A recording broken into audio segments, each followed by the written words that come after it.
Hey everyone, Sinclair Johnson here. The Hoka Summer Mile Club is back, and this year we're throwing shade your way. Log your miles on Athletic Net and watch your progress bar grow. Every mile gets you closer to a stronger cross-country season and some pretty sweet rewards. Hit 100 miles and you'll get exclusive access to the Hoka Clubhouse, full of training tips, inspiration, and more that will keep you motivated all summer long. Hit 250 miles and you'll get the all-new Hoka Summer Mile Club bucket hat. Reach 400 miles and you'll be entered for a chance to win one of 20 Hoka prize packs. Last summer, more than 15,000 athletes joined the club and ran over 4 million miles. Now it's your turn. Join for free and start logging your miles June 1st through August 31st using Athletic Log, and learn more at HokaSummerMileClub.com.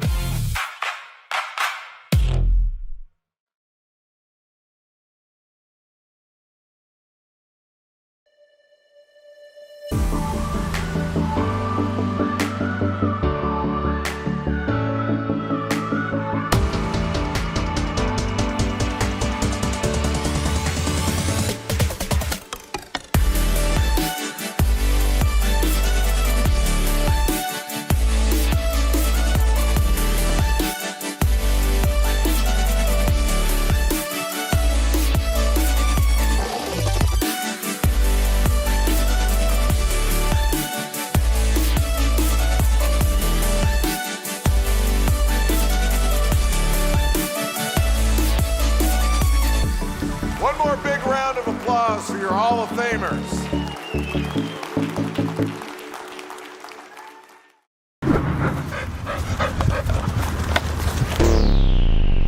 Here's the final handoff. They were a little shaky in the prelims, but they get away clean here. Feeling athletic? Get the Athletic app.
All right, folks, we are just over a minute away from the Aetna Healthy Kids Mile. Direct your attention to the northwest corner of the track where our Healthy Kids Milers are ready to roll.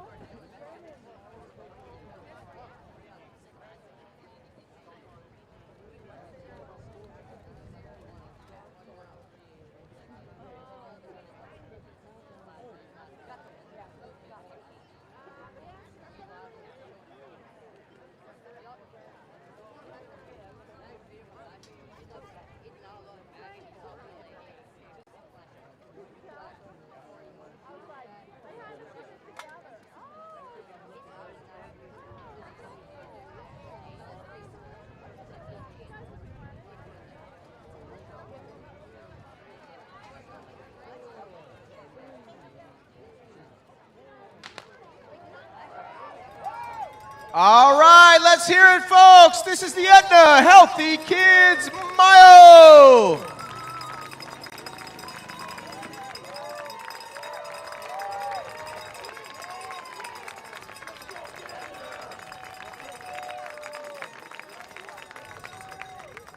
All right, we're going off in waves. That was the 5th graders. Now we have the 4th graders. Go 4th graders!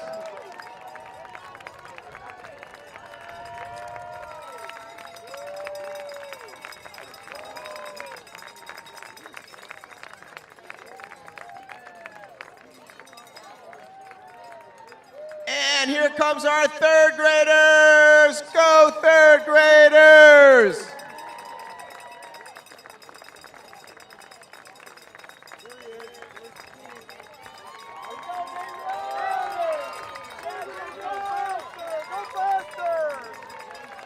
Second graders, here we go. Look at those 2nd graders.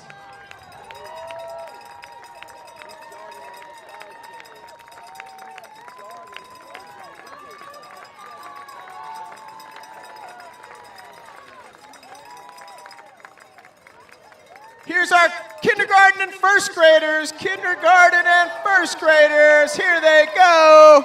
Future stars. Nice work, ladies and gentlemen.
All right, so remember we started in waves, so we'll see those 5th graders coming back onto the track here fairly soon. When they re-enter the track, they'll have 400 meters to go, roughly. We'll try to get you some names as they come through.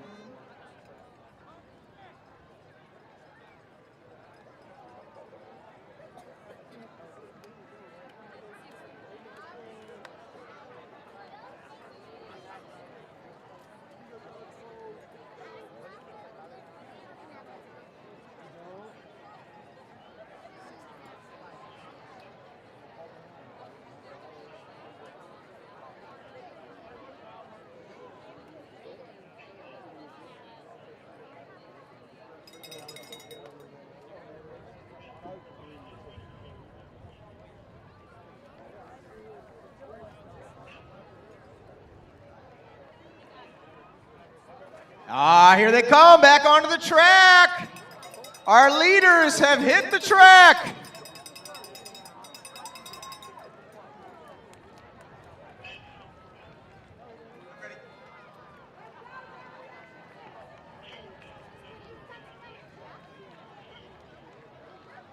Our leader, number 277, that is Finn Wilson. Finn Wilson leading the way.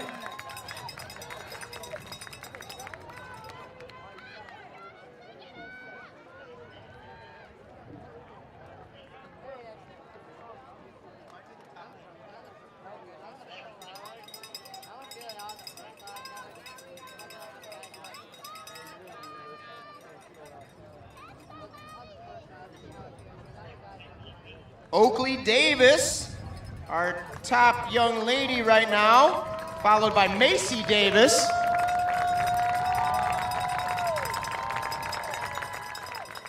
All right, here comes number 277. This is Finn Wilson. And then number 224. That's Lorenzo Ogliore. Oh, look at these sprints to the finish. Way to go.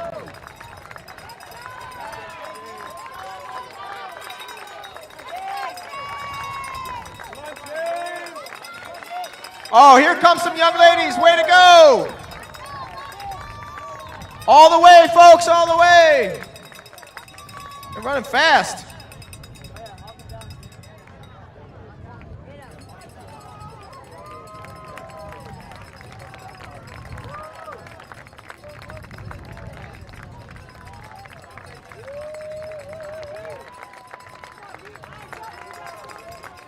Oh, yes, there's a sprint.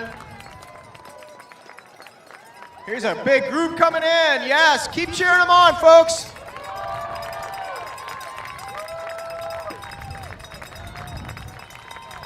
You can check out the results at Big River Race Management. All these live results are on their front page.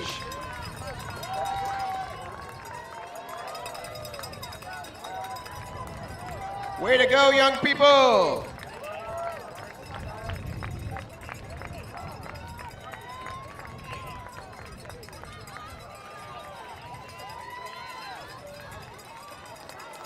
Way to go!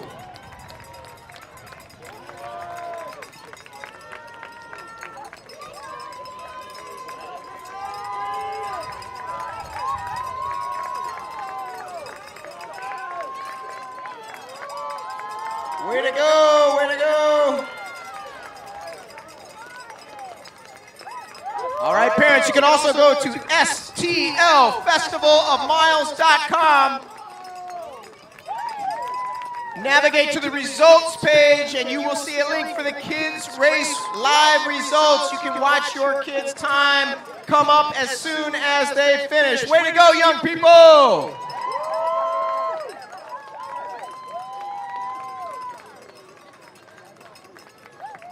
All the way, kick it home. There you go. Way to go.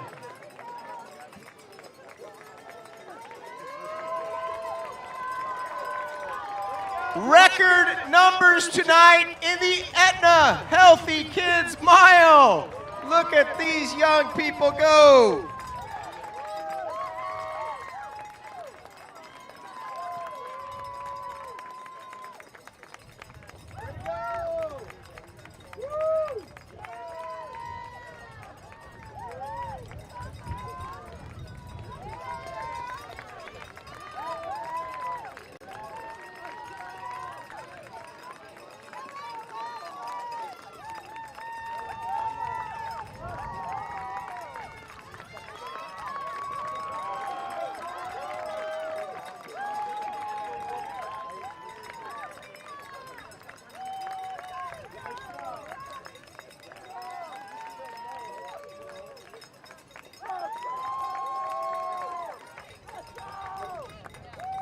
All right, let's keep it going for them, folks. Let's hear it for these Healthy Kids Milers. Oh, look at this kick.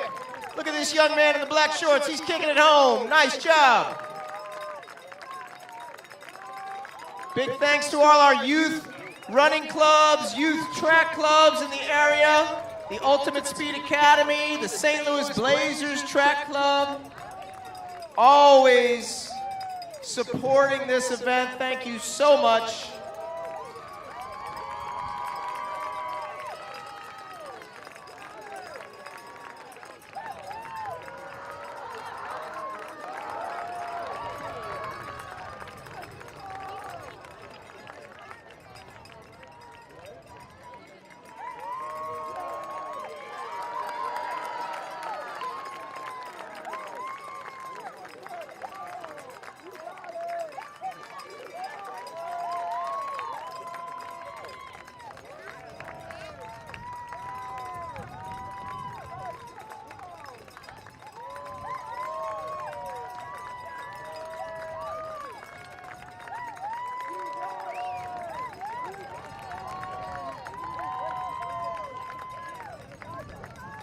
Way to go, young people. Nice job, boys and girls. Way to go. Oh, what are we seeing here? Look at these kicks, amazing.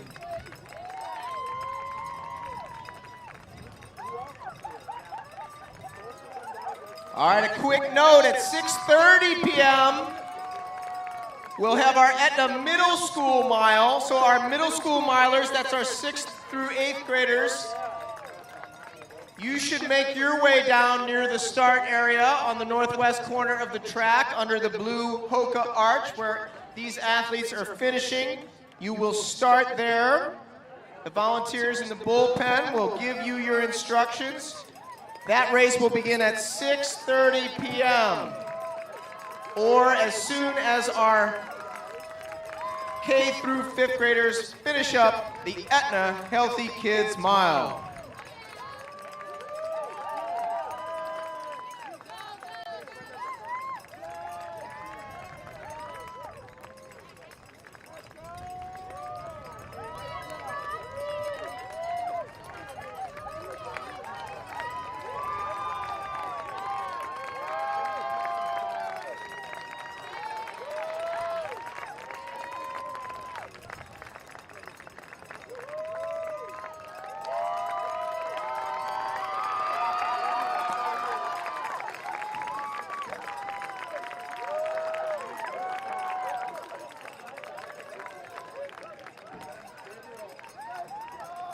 What a kick there from that young lady. Way to go. Good job, everyone. Good job. Look at our future stars here.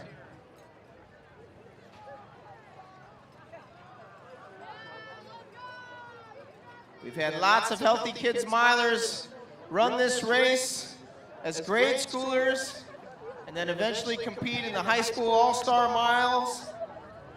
We've even had a young man named Brandon Miller who ran in the Kids Mile, the Junior High Invite Miles, the high school all-star races, and last year broke 4 minutes in the professional men's mile race. Maybe we have some future sub-4 milers right here in front of us.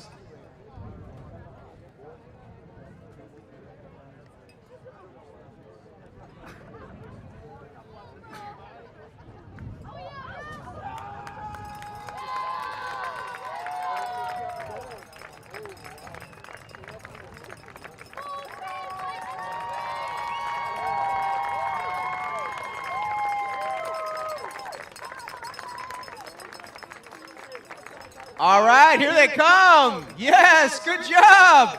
Way to go, way to go. What a cool jersey, too. Ah, here we go.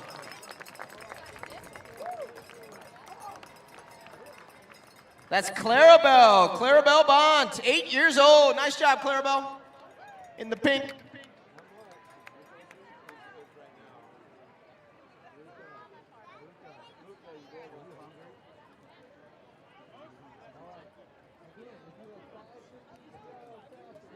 All right, now direct your attention to that start line once again. This will be our Aetna Middle School Mile. So you just saw the K through 5th graders. These folks are in 6th, 7th, or 8th grade. They will be running the exact same course that you just watched the kindergarten through 5th graders run.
right, that's our first corral. Our first wave is off in the Aetna in the Aetna Middle School Mile.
Look at that backstretch. All those kids. Record numbers tonight in both the Aetna Healthy Kids Mile and the Aetna Middle School Mile. Festival Miles continues to grow and grow every year.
All right, they're on the practice track, or as some people call it, the football stadium track. And now they're back onto the main track. We've got a battle up front. This one's going to be close.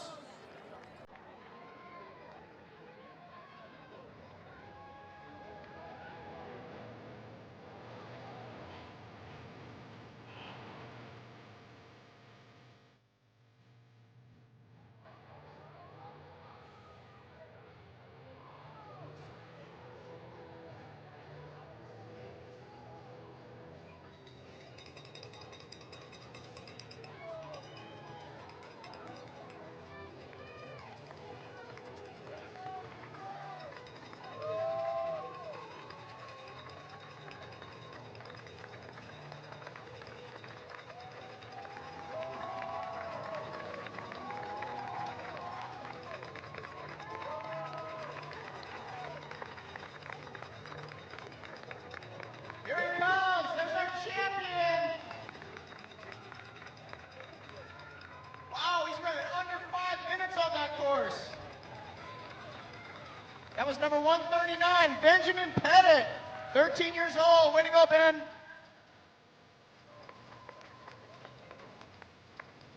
These guys are flying.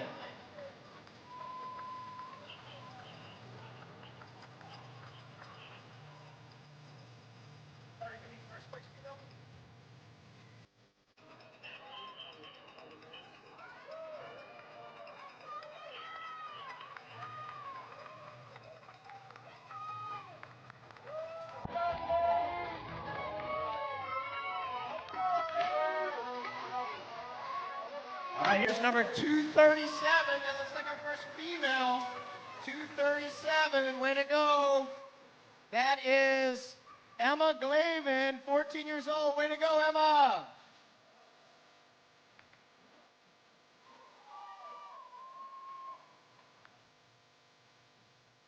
Here's number 187. That's Eileen Wooderson, our second female. Nice job, Eileen.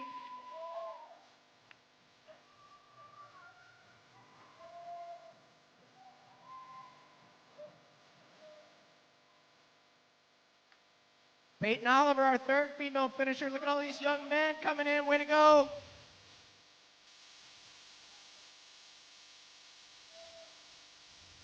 Let's keep cheering them. Lots of St. Louis Blazers out there. We've got some USA Ultimate Speed Academy athletes. Got athletes from all over the region coming here tonight to run on this beautiful James Linares track at St. Louis University High School. And look who it is, folks. He DJs for the St. Louis Blues. He DJs for the St. Louis Cardinals. He DJs at clubs all over town. And tonight he's here with us. He's DJ Dex.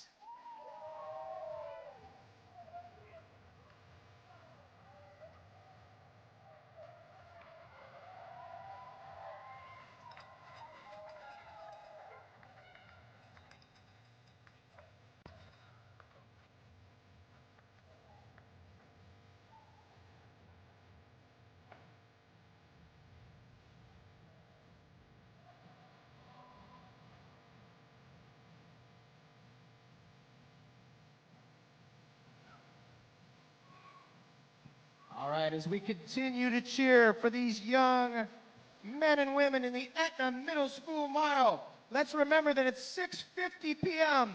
we will have our official welcome and our national anthem. So you will have a little time right now to visit the Hoka Fan Zone. This year, Hoka and the Dogtown Running Club are bringing the hype to the backstretch. Visit the Hoka Fan Zone near the 200-meter mark for cheer, gear, and fun. Help us make the Hoka Festival of Miles the loudest track meet in the nation. You can see the Human Fly tent over there near the 200-meter mark. High schoolers, that's an awesome place to watch the races tonight. You can also go into our fan zone in the plaza area behind the stands, buy some merch, get your official Festival of Miles 2026 t-shirts and hats. Supplies are limited. Grab some food, grab some drinks. This is the time, because at 7 o'clock, our track races begin with the Final Surge Junior High Invitational Miles. And it's one race after another from there until the end of the evening at our St. Louis Track Club Men's Mile.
Let's have a big round of applause for our Aetna Healthy Kids Milers and our Aetna Middle School Milers. Way to go!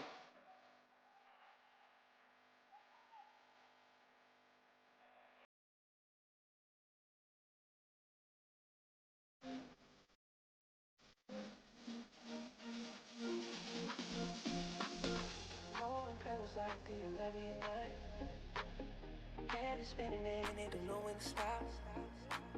You said forever, baby, did you mean it tonight? Hold on, hold on. Feeling red, baby, but I still get the message. All right, while you're grabbing some food and some drinks, let me take you through tonight's schedule. At 6:50, our welcome and our national anthem. At 7 p.m., our final surge, junior high invitational miles, girls and then boys. At 7:20 p.m., we will do our athletes in need introduction. We have 2 athletes that we're supporting tonight. We're so excited to share that with you. That'll be at 7:20 p.m. Then at 7:30, our Big River Running high school girls and boys miles, back to back. We have a very special announcement that we're going to share with you tonight after the boys Missouri mile. Then at 7:50, we'll have our Design Aire Heating and Cooling Mascot 400-meter dash, followed at 8 p.m. by the Spewak Training high school girls and boys elite miles. At 8:20, our final surge, high school girls and boys 800-meter runs. At 8:40, our Hoka high school girls championship mile. At 8:55, the Drury Hotels women's mile. At 9:10, the Hoka high school boys championship mile, where we may see something very special this evening, as some of our boys try to run as close as they can to the all-time American high school record set by Alan Webb more than 20 years ago. And at 9:25, we'll close things out, as we always do, with the St. Louis Track Club men's mile. That's your schedule for the 2026 Hoka Festival of Miles.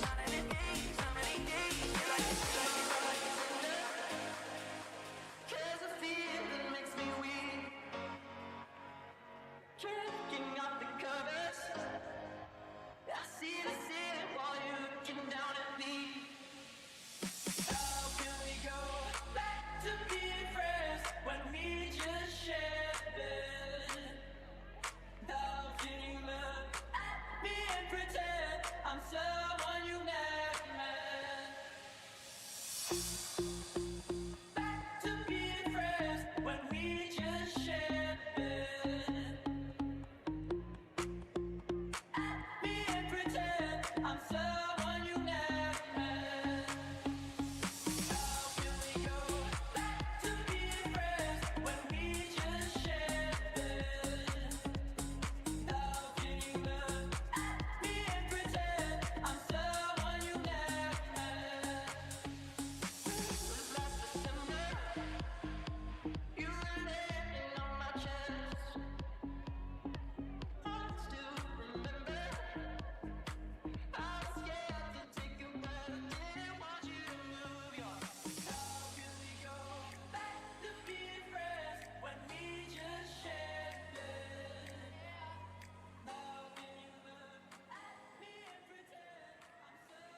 If you're a fan of festivals and you like the mile distance in track and field, you have come to the right place as we welcome you to our coverage of the 2026 Hoka Festival of Miles from St. Louis, Missouri.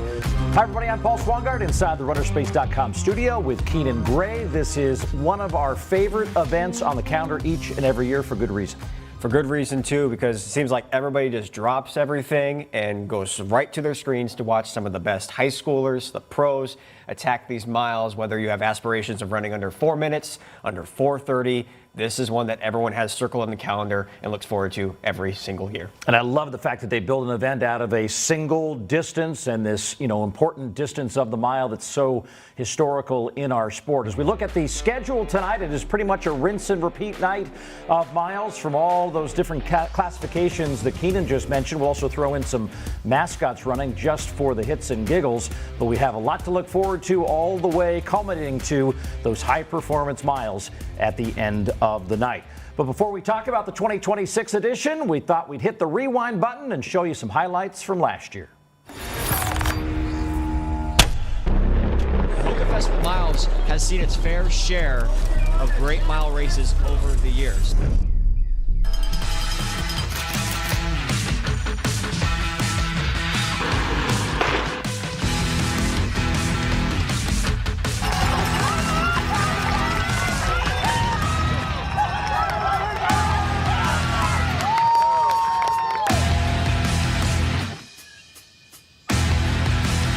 Championship racing is truly here as we hit the month of June.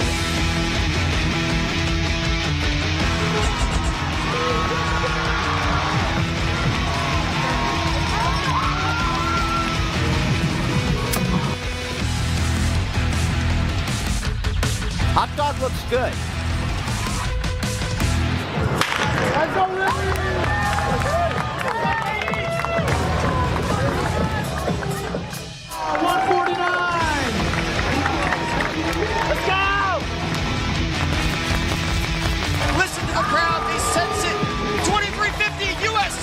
Record for Jane Hendegren. It's going to be Quentin Nauman, sub-4 for the junior. A lot of great memories from that edition last year in 2025, but certainly the standout story of the night was Jane Hendegren. What she was able to do, setting a new standard. I mean, it was just one of the many highlights that she had in her entire senior season. It just happened to come also at the Hoka Festival Miles when she ran that 4:23. So something that a lot of people are going to remember for a long time. Yeah, one of the great things about this event is it's a chance to be inspired by all these athletes, particularly if you're out there trying to put one foot in front of the other and train your way through some of these warmer and drier outdoor months of the running season. And there's a great way you can keep track of all those miles you're putting in by being part of the Hoka Summer Mile Club. And for more on that, let's check in with the appropriate person with all the credibility to talk about it, the American record holder in the mile, Sinclair Johnson. Hey everyone, Sinclair Johnson here.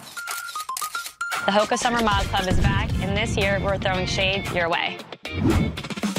Log your miles on Athletic Net and watch your progress bar grow. Every mile gets you closer to a stronger cross-country season and some pretty sweet rewards. Hit 100 miles and you'll get exclusive access to the Hoka Clubhouse, full of training tips, inspiration, and more that will keep you motivated all summer long. Hit 250 miles and you'll get the all-new Hoka Summer Mile Club bucket hat. Reach 400 miles and you'll be entered for a chance to win one of 20 Hoka prize packs. Last summer, more than 15,000 athletes joined the club and ran over 4 million miles. Now it's your turn. Join for free and start logging your miles June 1st through August 31st using Athletic Log, and learn more at HokaSummerMileClub.com. Our thanks to Sinclair Johnson. For more details about the Hoka Summer Mile Club, definitely encourage you to join the community of runners all summer long. All right, Keenan, it's now time to talk about these fields in 2026 in St. Louis, and we'll start with the high school boys and girls. What an array of talent, all being brought together to race at this high level.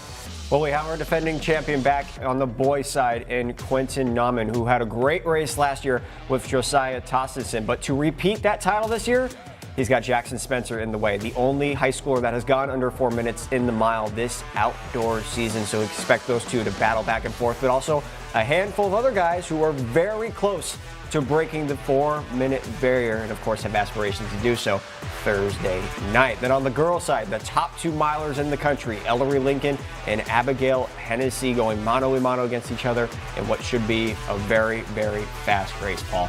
Yeah, you always talk about the favorites, but there's an array of others that have been attracted to this race because this is a chance to prove that they may be the best miler in the country. What they want to be is the best miler in the country when it matters at the elite level, and we've got some great elite races tonight as well. Both our defending champions are back this year. On the men's side, you have Craig Engels. On the women's side, Christina Aragon, looking to see if they can win back-to-back titles. Now, there are others standing in the way of those title defenses as we begin on the men's side.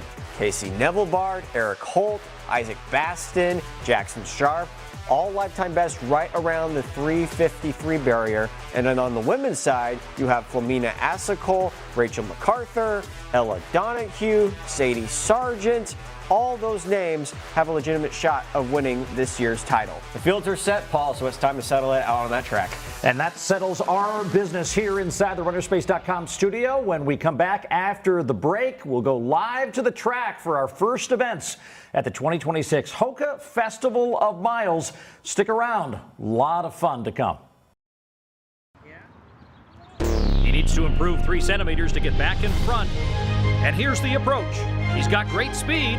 Takeoff looks good. Feeling athletic? Get the Athletic app. How dare you? Sorry.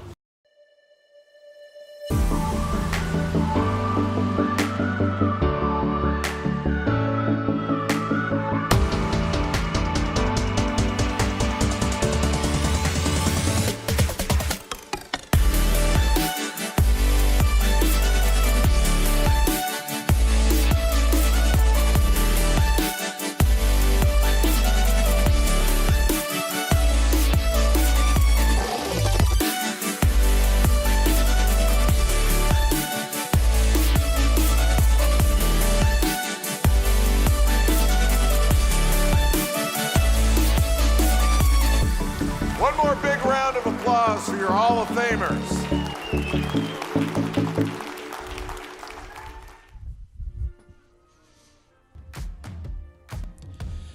Welcome to St. Louis, Missouri, as we get ready for some of the hot nights on the track, though those Ducks are enjoying some cool days next to the open water.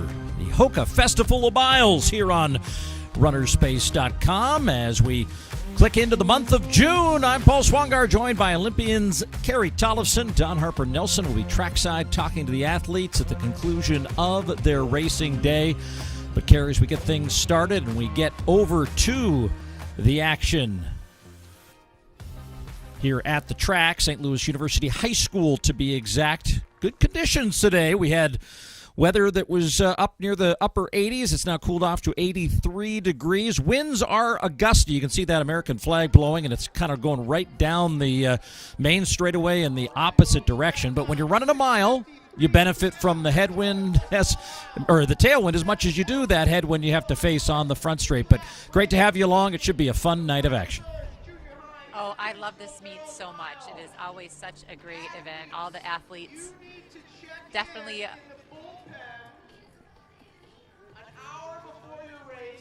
yeah, I really love this meet. As you look live at the action here in beautiful conditions in St. Louis, we get set for the first action of the day.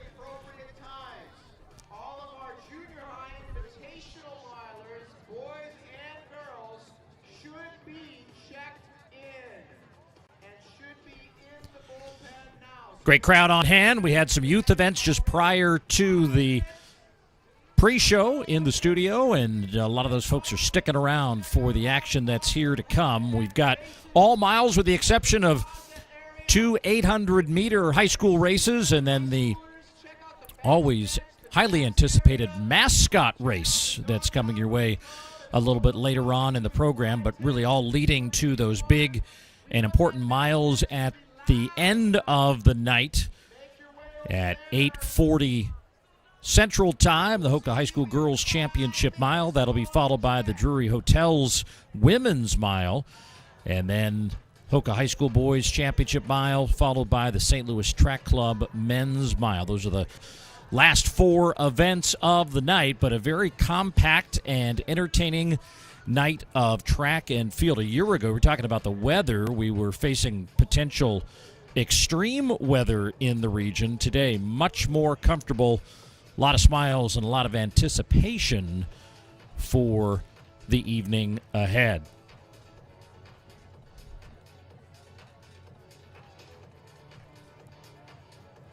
Junior high schools will be first on the track. We'll have a Invitational Girls Mile, followed by a Boys Mile. Then we'll have some of the best athletes in Missouri running an in-state rivalry mile race, continuation of their high school season. Then that Mascot 400, a girl and boys elite mile, and then we'll have 2 800 meters. Again, all high school athletes at that point, and as I mentioned, those 2 high-performance high school races and 2 professional races to end the evening. Great job by Hoka and the Festival of Miles, collaborating again on this beautiful setup for a track and field event at St. Louis University High School. And a lot of excitement here to come as we're starting to see the first athletes out onto the track. This Final Surge Junior High School Girls Mile will be first, scheduled to have 21 athletes in the field. You'll also note as we get into the racing that they have installed wave lights here this evening, which afford all these athletes the opportunity to, in many cases, use those wave lights for the very first time. There will be some human pacers in some of the races as well, but once that human pacer steps off the track, not only does it provide the athletes an opportunity to stay in a rhythm and try to stay on a projected time, but it also helps you at home kind of see where they are in relation to what that light is tracking towards. And we'll pass that information along to you as we get through each and every race.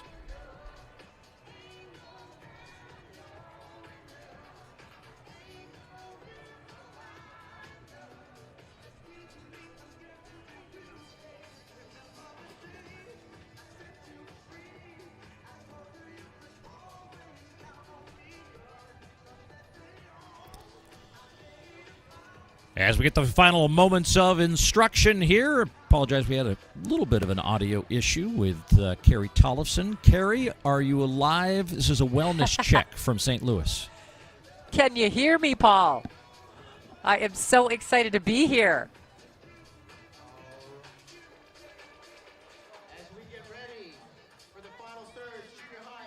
This is one of my favorite meets of the year, Paul. I love it. The mile is always such a fun event. We'll see some 800s. We've already seen some elementary age kids. Just a really fun evening all together. So if you see the wiring around the inside of the track, for every race tonight, you'll see those lights flashing. They will be set at the pace that the runners want to run, all right, as they try to set their PRs tonight. So during each race, I'll let you know what the wave lights are set for. In this Final Surge Junior High Girls Invitational Mile, Yeah, Paul, this is my most nerve-wracking part of racing is getting to the line. But look at all of these young athletes where they know what's coming after this race, a lot of other races, and they're getting to meet each other and rub shoulders with some other fast girls. And, you know, what they do here, what they love here with running, all of them have that same kind of passion. And so this is the most exciting part of the night, I think. Toeing the line, getting ready to run, and then you know that chatter after the race is just going to be loud and fast and furious. And we mentioned the wave lights, which is kind of fun for some of these younger athletes to get a chance to be able to interact with. That's kind of an unusual thing to see at the high school levels, though some of these championship level meets now have made that sort of regular par for the course. The other thing that's been a little bit of a modification this year is the waterfall starts here, Carrie. We've had in a couple of cases with these large and talented fields a little bit of a trouble trying to get everybody out onto the track safely. So this is a better way, and you're familiar with this in championship racing at the elite level. Just explain to folks how this waterfall helps avoid collisions. Well, they just stay out. There's it looks like two different start lines, as you can see, so they keep the athletes on the outside from breaking in right away. They're going to let them get up and around the turn, that first turn, and then slowly come in, use that tangent that we all talk about in math class, but now we use it on the track and on the cross-country courses. So you're going to see as they come in, but it's important as a young athlete. See, we already have a fall. It's important to know where you are, how to stay up on your feet, how to get out in front or get on the shoulder of someone that you're looking to try to race with. So, yeah, it's an important thing to learn early on. And that young girl who fell, unfortunately, is down on the infield now as she'll get attended to by the staff here. An unfortunate result for her as Bailey Pipes of Track Houston out of Texas has the early advantage in this lead. Not only as we kind of look down this list of junior high kids, it's kids coming from all over the country for an opportunity to have a racing opportunity in St. Louis. Right behind Pipes is Tessa Mako of the Zephyrs Track Club out of Illinois as they come through the first 409 meters in 72.69. Of course, for the mile distance, reminder that they start 9 meters back of the finish line, so that first split a little bit longer than a quarter mile. Yeah, a lot of these athletes are coming right around that 5-minute range, and there's a lot of girls that are thinking maybe this is the night that I'm going to actually get under 5 minutes or get a new PB and just really learn how to race. And so it's such a fun event, and also being able to see what Hoka does for the running world and to get them excited about their summer miles. Everything about this race is really exciting, and these girls are kicking it off. See Chloe Milton of the Chicago Trailblazers in third, Annie Zanker of the St. Louis Blazers in fourth, trying to hold serve for the home team, but already a separation of these junior high girls coming up on the halfway mark of our very first mile at the Festival Miles. You can see that Hoka flag that's really blowing in the breeze, and these girls are feeling the effects of that wind right now as they come down the main straightaway to that half-mile split, but comfortably in that sort of 2.5-minute stretch as they get back to that start line. I'll call about 2:32, I'd say, on the clock at halfway. Ooh, they are so close. They have to now kind of put the hurt on this third lap. And we talk about the third lap a lot in the mile. It is something where you have to wake up mentally and start to really push through that physical pain. This is where we start to feel it in the mile. And you can actually see that Bailey Pipes, she's been leading from basically the start of this race, and she's keeping that pressure on, Paul. She's trying to open up her stride a little bit, but there's a lot of fight behind her. Macon Cowman, Pella Middle School out of Iowa is there in the all-black in fourth as we've got some separation now with Ava Takuchi and Annie Zanker in that position. I think they've just switched spots as well as Zanker has moved up into fifth and is trying to cover that break and get back into contact with the leaders. See the rest of the junior high girls field working their way down the backstretch for the penultimate time. This group of four now going to wind it up for a little bit over a lap to run in this opening mile in St. Louis. But Pipes has led this from the gun, still looks comfortable. Cowman has moved into second now with Mako in third, Milton in fourth, and the bell lap in St. Louis to the junior high girls mile. Well, no matter what, that bell is just something that you live with for the rest of your life, thinking that gets you excited and ready to do something spectacular. And that is exactly what Bailey Pipes is doing. Look at how she is opening up this lead. That was very close on the trip to the bell, but now she has just absolutely opened up her stride and has opened up a wide margin on the rest of the field. Cowman, Mako, and Milton all trying to get back into contact. They're running now, it looks like, for second, third and fourth, about 4:30 at the halfway point, Carrie, as she's trying to go after that sub 5-minute performance. Isla Raymer out of New Mexico last year ran 4:55.23. That is the meeting record here. And look at that appreciative crowd as she comes off the final turn, less than 100 meters to run. As Bailey Pipes holding that lead, chasing down a mile best. Came in with a seed time of 4:59, and she's just off of that in winning the Final Surge Junior High Invitational Girls Mile. Last lap of 70:32. Well, you have to give it up to Bailey Pipes. She got out right away, really hard on her first lap, and really just established that she was okay with being in the lead. She had a number of athletes right behind her right there, but she was not going to give up that front spot, and she looked so good just keeping that pressure on, really opening up her stride, driving those arms, and kicking it in that last lap.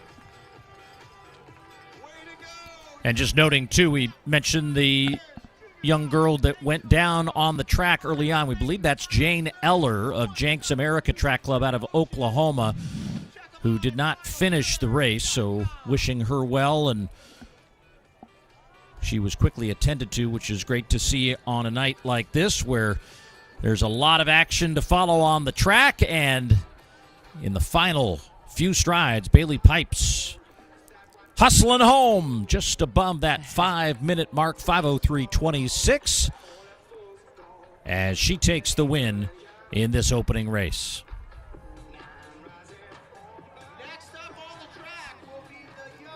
Knows how to celebrate, and we'll get to celebrate now as the crowd settles in for more action here from St. Louis. The final results cycling through with Bailey Pipes taking the win in the Final Surge Junior High School Invitational Mile for the girls. We'll be back with more action in St. Louis right after this. Hey everyone, Sinclair Johnson here. The Hoka Summer Mile Club is back, and this year we're throwing shade your way. Log your miles on Athletic Net and watch your progress bar grow.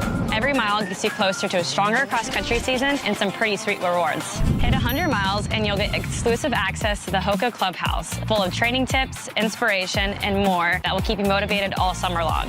Hit 250 miles and you'll get the all-new Hoka Summer Mile Club bucket hat. Reach 400 miles and you'll be entered for a chance to win one of 20 Hoka prize packs.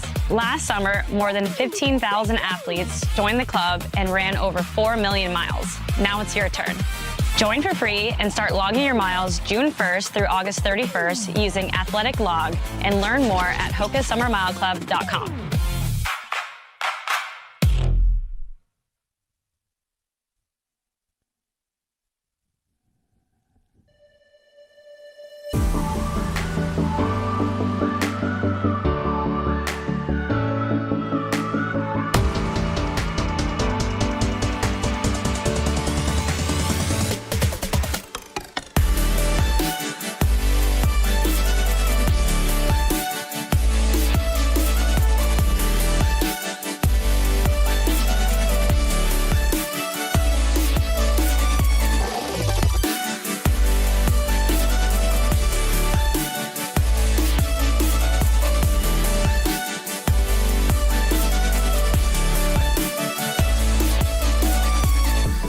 One more big round of applause for your Hall of Famers.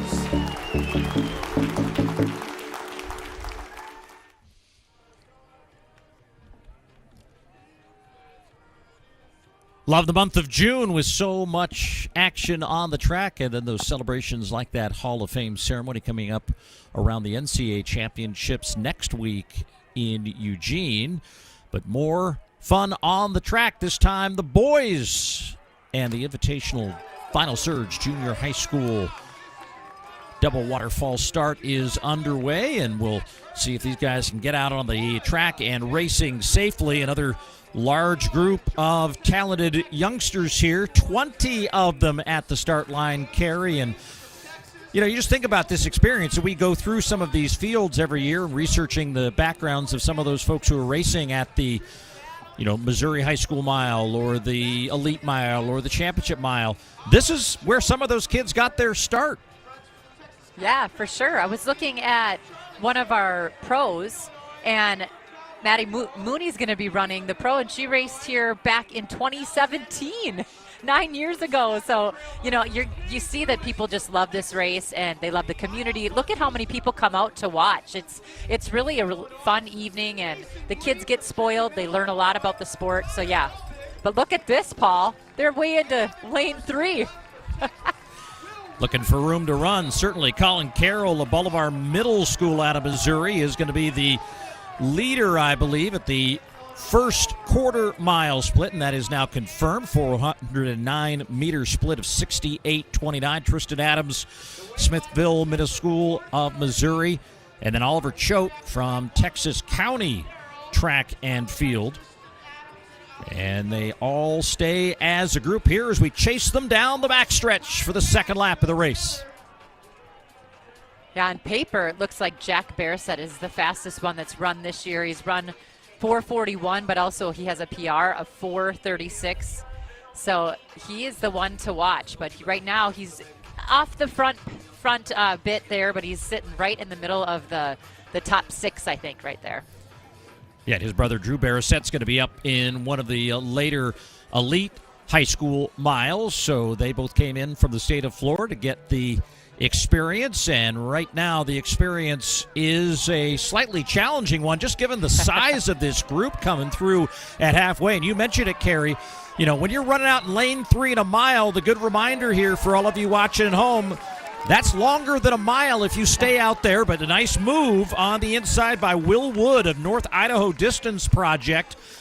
They have those signature singlets that we see a lot during the cross-country season, and he has decided that the halfway point was where he was going to make his move, and the move has been made. Oliver Choate in second, and he is trying to cover that move, but he's getting past now as the next group trying to play chase. Yeah, Will Wood has a PB of 4:39, so anyone in this race knows that he is very capable of running very fast. He's run 4:44 this year, but a lot of times when you're in your home state or you're in your own conference, you don't necessarily have a lot of competition, so he might not have had a chance to really put together a fast race. Now he maybe can see up, he can see those lights. He's chasing them. As lights right on that 4:30 pace, those wave lights giving these guys something to chase for as we look at the race behind. Now a grouping of 3 trying to close the gap as we come to 3/4 of a mile in this final surge junior high invitational boys mile as the leader goes to the final lap. 67:31 on that last lap. Kelton Hines in second. Oliver Choate has now moved back in the pack, and Bearset, believe that is him now in third as they move down the backstretch for the final time. Yeah, we're really watching Will Wood. He tried to put that huge move on. Can he hold on to it? You can see there's a little grimace on his face, but he still looks strong, but he's definitely he can feel it. Something's coming behind him. And that something is Kelton Hines of the Immaculate Conception School out of Illinois. And he is trying to close the gap now with every stride as this one is getting close. And I think Bearset's not out of it yet as those lights have gotten away from the leader, Wood. Now he's just got to hold on for the victory. And here comes Bearset with all kinds of run. With about 50 meters to go, he gets into second. Hines trying to recover, but everyone's still trying to chase Will Wood, who made a very strategic decision at the halfway point, and the strategy leads to success as he wins the boys junior high invitational boys mile in 4:35.56. Wow, did he look good, Paul? And you could see he was starting to hurt just a little bit. But once he got to that home stretch, he could feel it. The crowd brought him in. It was almost with 50 meters to go. You could see that he had one more gear, and he held on and looked very, very cool and calm and collected. He's got to be pleased with that effort. He really went for it.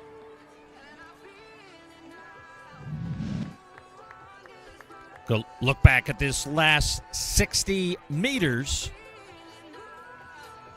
And Will Wood needed all that lead Carey, as he just holds on for the victory by a little, about 3/4 of a second. You know, though, I liked how he raced. I thought it was really smart. He came around on that turn, and he was on the straightaway out way wide, right? We were talking about being in lane 3, and then he put this major surge on and kind of took everyone by surprise. And, you know, for a young athlete like that, I think he needs to go back and be proud of how he raced that tactically. I don't know if he did it on purpose, but whether or not, it was perfect.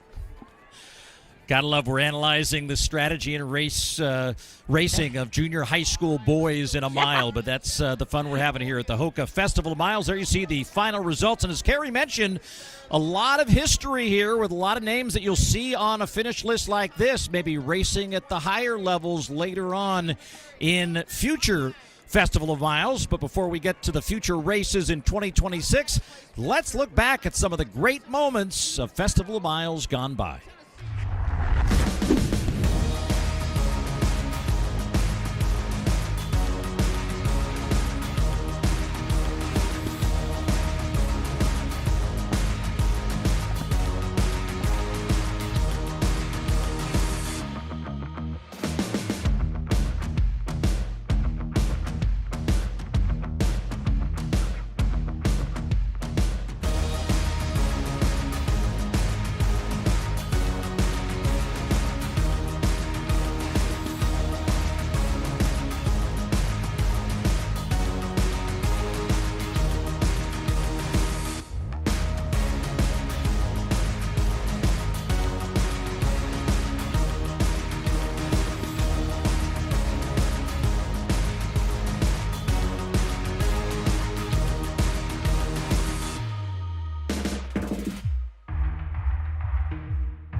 Carey, so many great moments. It really has been become a signature event on the schedule. What this meet is all about, whether you're elite, high school, middle school, but even the crowd. I mean, the crowd comes together to celebrate running fast, but also just camaraderie and what this sport is all about.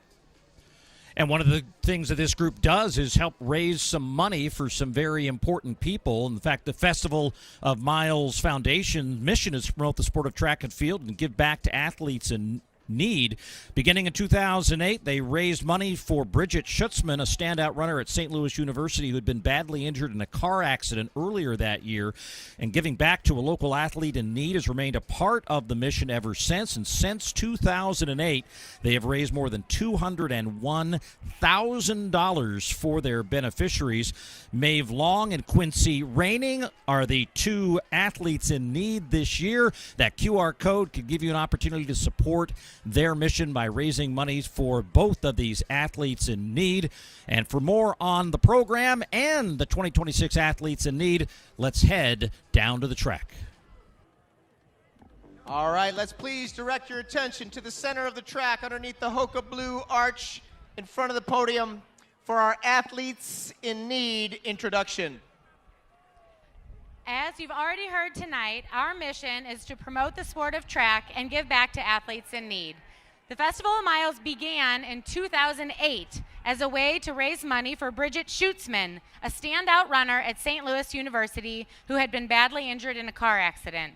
Instead of putting on a run-of-the-mill 5K, we decided to put on a Festival of Miles since Bridget was a miler herself to raise money for her.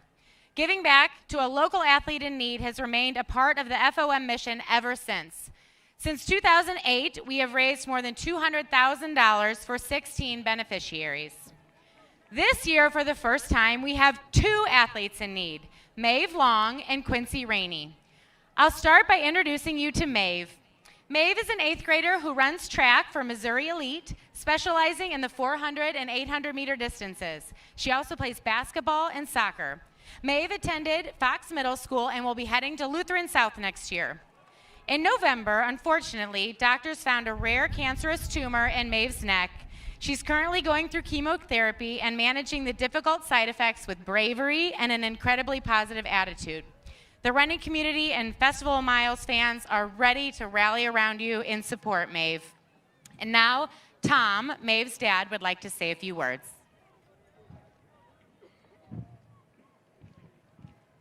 Just want to say thank you to everyone who supported our family tonight throughout this journey.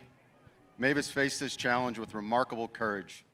We get to watch our hero in action every single day, and her strength continues to inspire us. Maeve continues to stay positive, hopeful, and determined that she will win this fight. We are grateful to Hoka Festival of Miles for honoring Maeve, for giving her the chance to stand beside Quincy, a warrior whose strength we deeply admire. We wish him and his family continued healing. From our family to yours, thank you for lifting up Maeve and standing with us.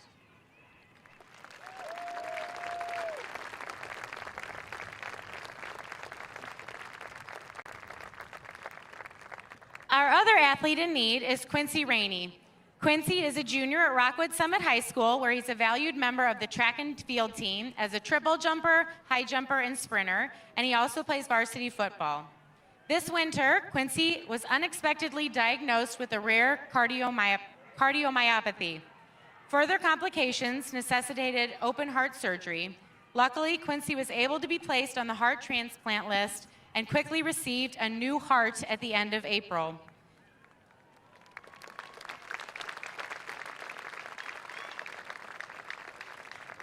Festival of Miles Foundation knows that the running community has a big heart and is ready to support Quincy on his heart journey. Now, Ian, Quincy's dad, would like to say a few words. First of all, my family and I want to thank everyone for coming out and supporting such an amazing event, as well as Hoka for sponsoring it tonight.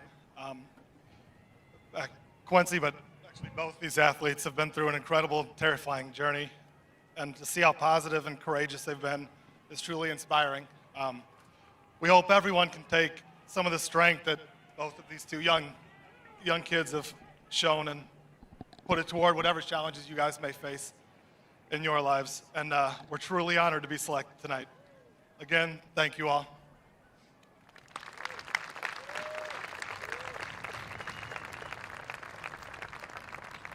All right, we know the running community and the Festival of Miles community is here to step up and provide double the support this year so both Maeve and Quincy can feel the love. Additional donations can be made online at stlfestivalmiles.com. And remember that all proceeds from the event tonight go to our athletes in need. Thank you all so much for supporting these brave young athletes.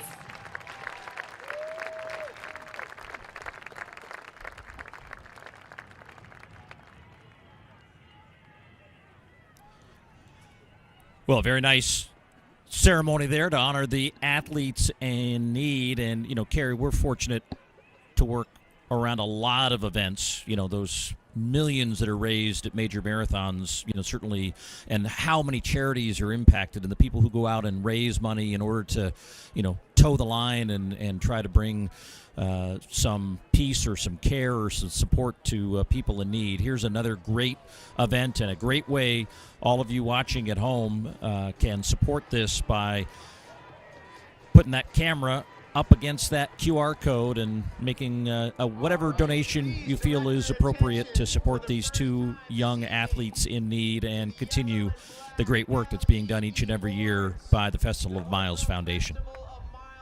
Yeah, I think that this is an amazing opportunity for all of us to show our support. And to these two young people, I mean, they stood up there so courageously. They've been through so much, and I hope they know that we're all with them and wish Maeve and Quincy all the best of luck.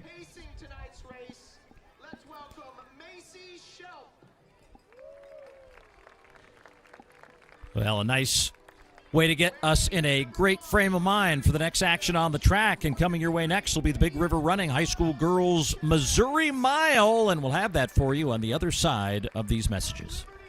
Hey everyone, Sinclair Johnson here. The Hoka Summer Mile Club is back, and this year we're throwing shade your way.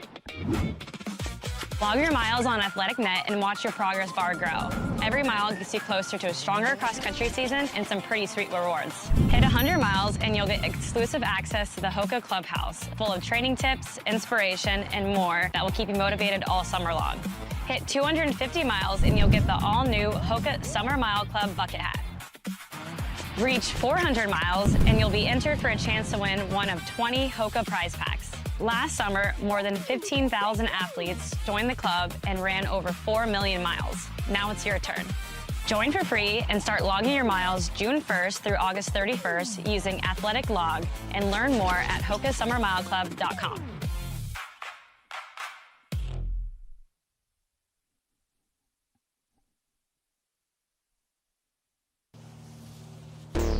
Sixth and final round of the competition. She needs a big one here to get on the podium. Look at that release. Feeling athletic? Get the Athletic app.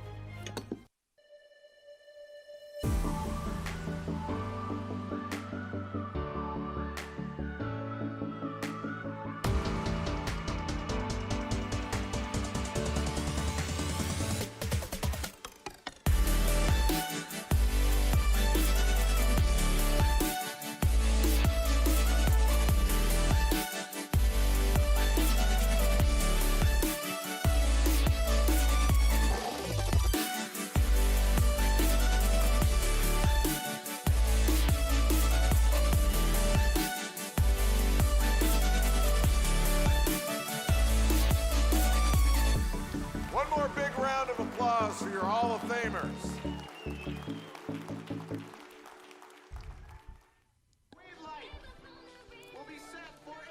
Back to the track in St. Louis, everyone. I'm Paul Swangard, joined by Carrie Tollefson. Don Harper Nelson will be joining us here at the conclusion of this race, the Big River Running High School Girls Missouri Mile. Every announcer's nightmare, everyone dressed in the same kit, but fortunate for all of you at home, we've got hip numbers, we got live stats, and we'll make it work. But there were days when you'd see one of these races and go, oh no, this is not ideal for play-by-play, but the girls are ready. This is a great group, and, again, it's a mashup, right, Carrie? This is within the state of Missouri, but some of these kids haven't seen each other yet this year because the classes are now coming together, and this is for bragging rights in St. Louis tonight. Yeah, I love that. And we have ninth graders all the way up to seniors and athletes that maybe know of each other but have never actually raced each other. And, all of these athletes are so very good, but it's going to be fun to see what happens tonight. Brooke Hedger is the defending champion in this race, and she is in this field as hip number 16. And her time last year was 4:57.16, so that is the mark to beat. The wave lights tonight will be right at 4:50, so aggressive pace as we saw in those junior high school races, and we also now flash for you the full field. Some podium finishers at the 3A, 4A, and 5A classifications. And they're running so fast, those bib numbers are already coming off.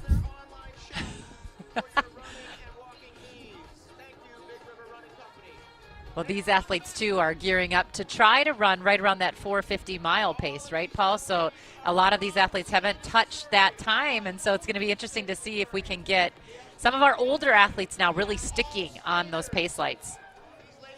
Lily Hurt in the middle of the picture, hip number 5, and right behind her, Tessa Purdue out of Liberty High School. She's a 9th grader. Top freshman in the state this year, was 3rd in the Class 5A at 800 and 1,500 meters. Bea Navarro Sanchez of Liberty Wentzville, junior, was the 4th place finisher in the 5A 1,600 and was 6th in this race a year ago. She is their 4th in the field, as Hurt and Purdue have kind of made quick work of this group, and they're way ahead of the pace lights right now through a quarter mile. They really are. They're even in front of the pacer. I mean, this is one of the first opportunities that a lot of these athletes have ever had a pacer, much less the pace light. So interesting to see these two athletes kind of just get out there and get after it. That was a 68.7. Yeah, Shelp is the pace setter, and she is in 3rd. Not unprecedented, but fairly unusual. You can see our pacers tonight are going to have that. Well, most of them, if it fits, I guess, they were going to wear the solid yellow color on top, and that is our pacer right there, center of picture. That is Macy Shelp. And so she's just sticking to her duties, and that's a smart decision by a pacer. Just follow your lesson plan and let these two, Hurt and Purdue, get out and away. Now they're coming back a little bit, and you see Purdue kind of looking over her left shoulder. And let's see if this early aggressive pursuit of the mile pays off in the last half of the race, as Hurt comes through in their first 400-meter split of 74.9. Yep, so they are going to be right around 4:47 pace if they stick to this. And, you know, you can see that right now. I like how Lily Hurt sort of jumped on it again in this 3rd lap. She went out and she looked pretty good through those first 2 laps, but on that 3rd lap, she really pushed again. And now she's creating a little bit of distance. She's going to come up with 600 to go. Now, this is interesting because she won the 3,200 in the state meet, but she was runner-up in the 1,600. And a lot of times these athletes don't like to lose no matter what their real event is. So she might be feeling a little bit of hunger to get back out on top.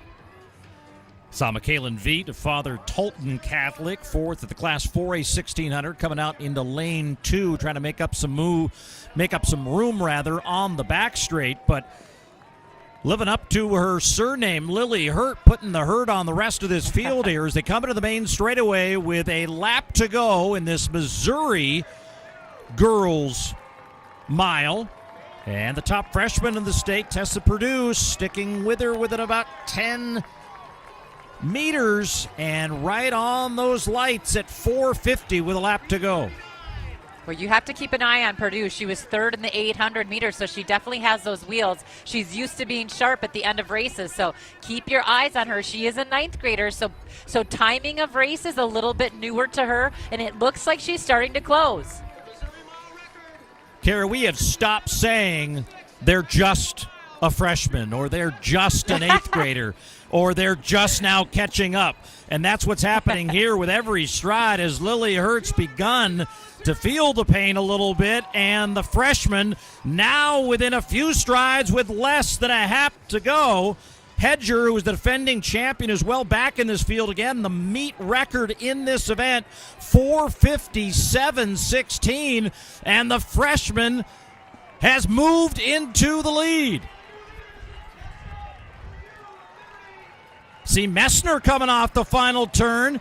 And then hip 10, that's Angelina Cantone of Father Tolton High, and she's full of run. She has moved to the lead, and she's going to win the mile in a new meet record.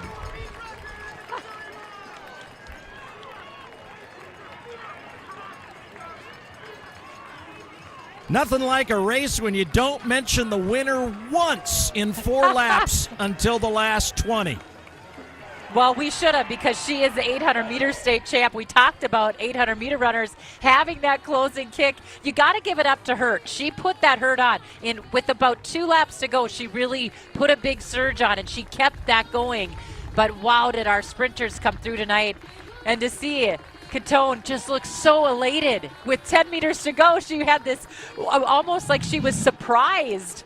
And we're going to see her now as she rounds that bend. Look at her just driving. She has her eyes not even on her competitors. It was all on the finish line, Paul. And look at her. You can see it now. She sees the fireworks and she's like, what's going on? What an awesome race. And I love that smile. It was great. She was 8th after the first 2 laps, moved up to 4th with a lap to go, and played this final 100 meters perfectly. The sparks fly, and the smile comes alive as she strides to the finish line and leads the victory in this fabulous Big River Running High School Girls Missouri Mile. Ella Messner finishing in 2nd, and Tessa Perdue, the freshman, finishing in 3rd. I thought it was so funny, Paul, because I saw Dawn Harper Nelson, our gold medalist in the sprints, right? I mean, she's yelling on the infield. She's getting all fired up. She liked that kick.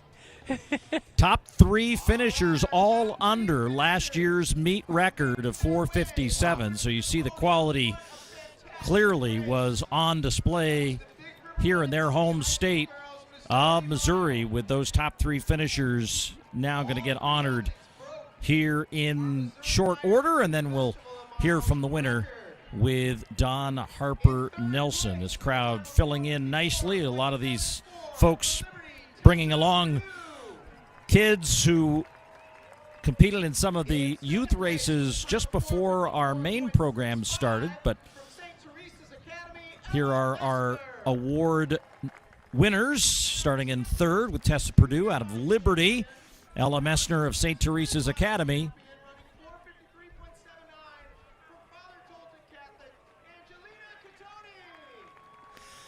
and Catone gets the win with a prize fitting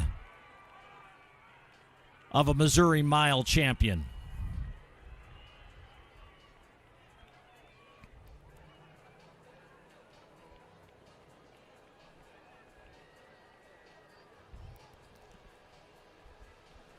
As the crowd waits for an opportunity to hear from the winner, we remind you lots of action still to come with the high school boys Missouri Mile coming up here shortly, and also those elite athlete races. Carrie has done so much research on the mascots. I don't know if we can get it all in that 400 meters. But while we anticipate that, let's check in with Dawn Harper Nelson, the gold medalist in Beijing in the hurdles, to talk with our Missouri Mile winner.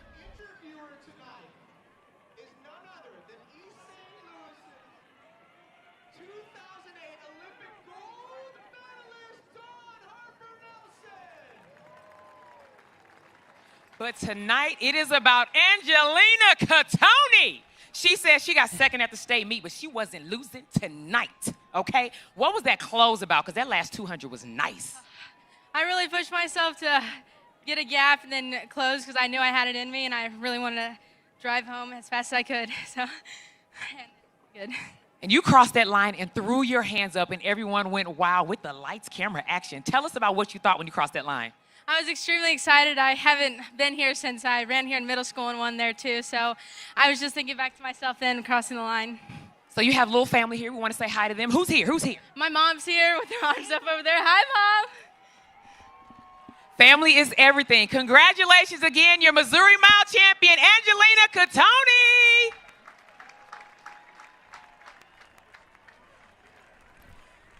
That smile is going to be on her face the rest of the night, as she will absolutely bask in the glory of that last 100 meters. Congratulations to Catone, our winner in the Missouri Girls 1 Mile. All right, on to the gantry we go as we start to welcome in the competitors in the boys middle school mile.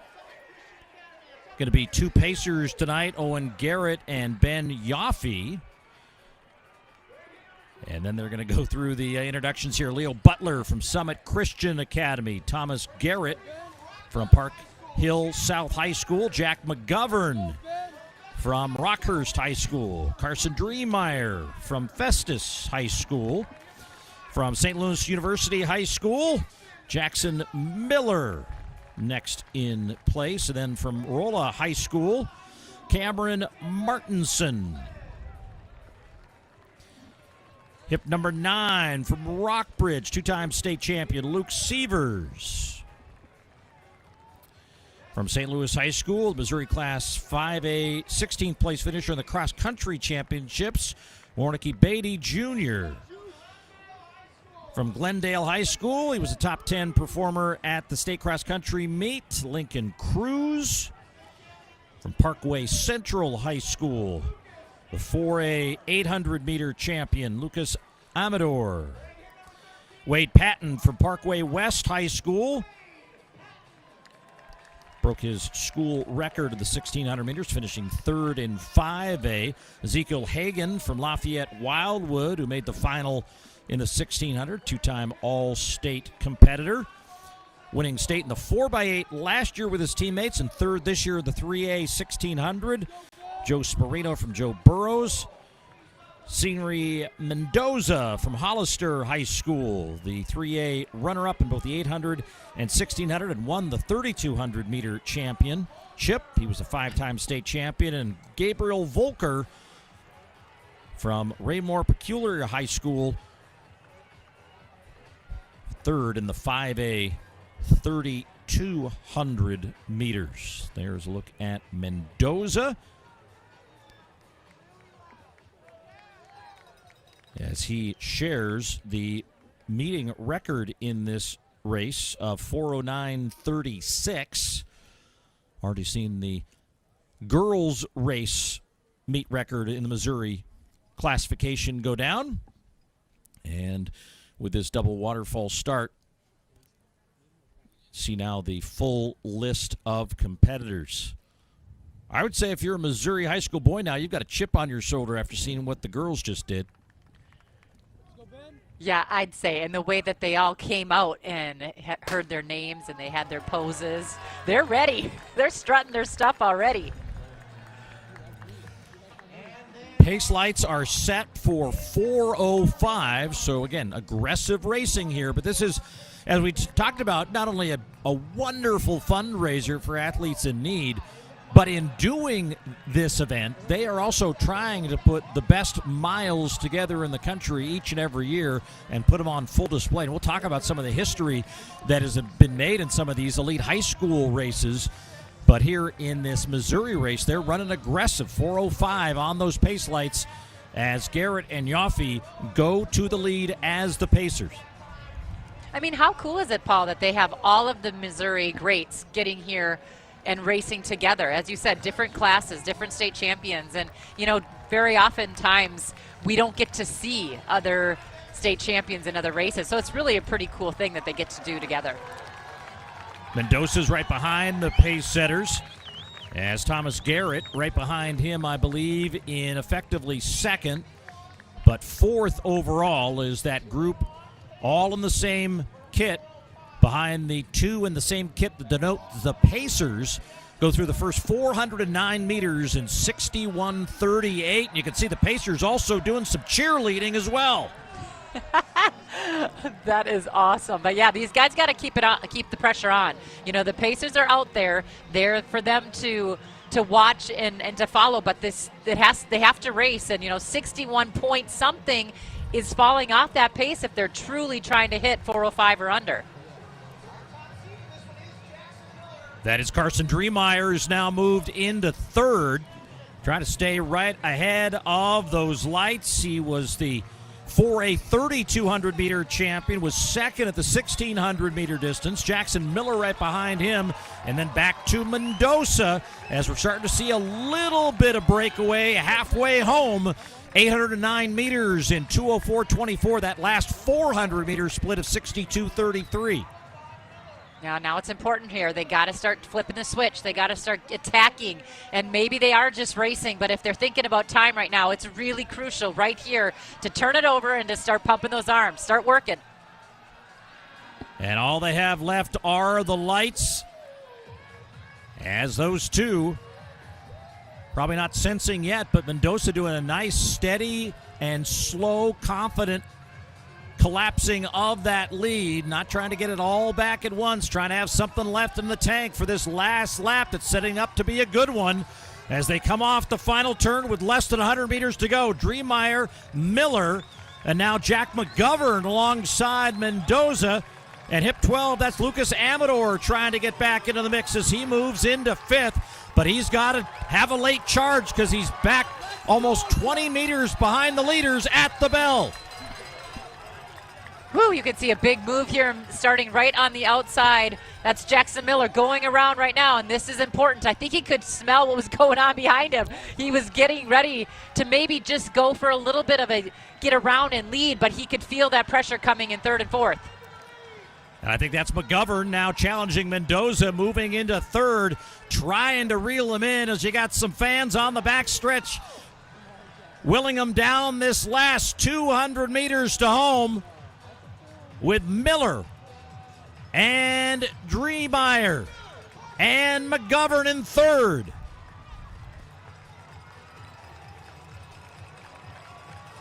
As they make the turn for home, dealing with that wind now in their face, Dreemeyer to the outside. The response by Miller on the inside. They're stride for stride, and it will be Miller on the inside holding off Dreemeyer as they almost get that 405, sub 406 carry, 405.96 in a spirited last sub 60 lap of 58.59. Yeah, and you could really see it. Jackson Miller was almost surprised, I think, when Dreemeyer came up on him. He really chopped his steps. We're going to see it on the replay. Just look how hard he had to run to get to that finish line in first. But Carson Dreemeyer, you know, he took a little look back on that final turn, Paul, and I thought maybe he was getting ready to concede. Nope, he was seeing what was happening to get ready to make his final push. What a great last 100 meters for both those guys.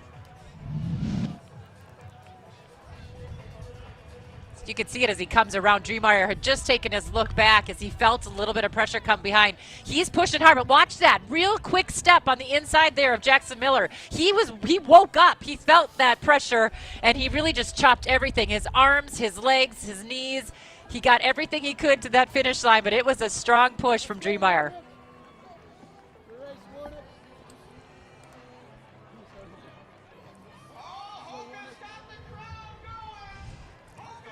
As he gets him by a half stride and officially 13 hundredths of a second, the difference between Miller, Dreemeyer, and McGovern, one of the top 20 high school mile times so far in 2026 for Jackson Miller as he wins the race on his home track out of St. Louis University High School.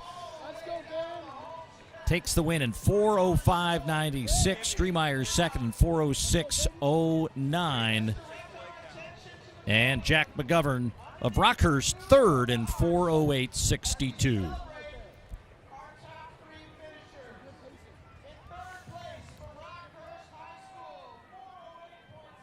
So watch it on the back stretch as we get to the award portion of the program. Jack McGovern getting his recognition, a sophomore from Rockhurst.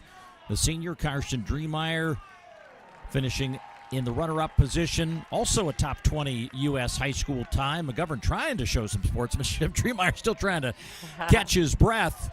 And then Jackson Miller afforded that opportunity to climb the highest height, and he's got to help himself to do it, and he's going to get an assist from Dreemeyer and McGovern as well, but he gets his just reward, that big trophy awarded to the Big River Running Missouri High School Boys Mile Champion.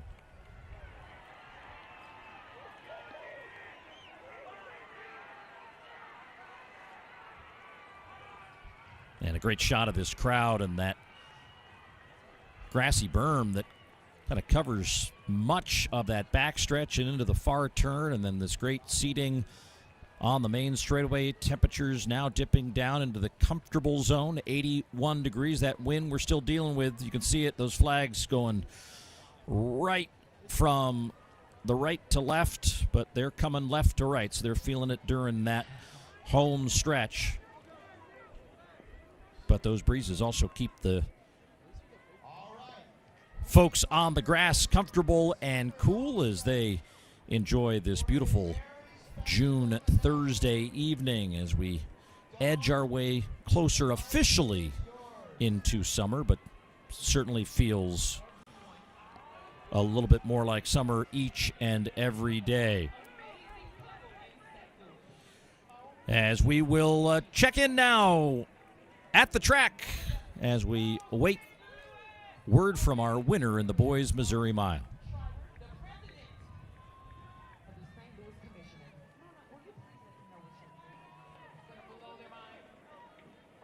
Excited to be here tonight. First, let me say this is an amazing evening. Kudos to the athletes. I have so many friends who help produce this event here in St. Louis, so we are thrilled to be here. And yes, we have some really exciting news.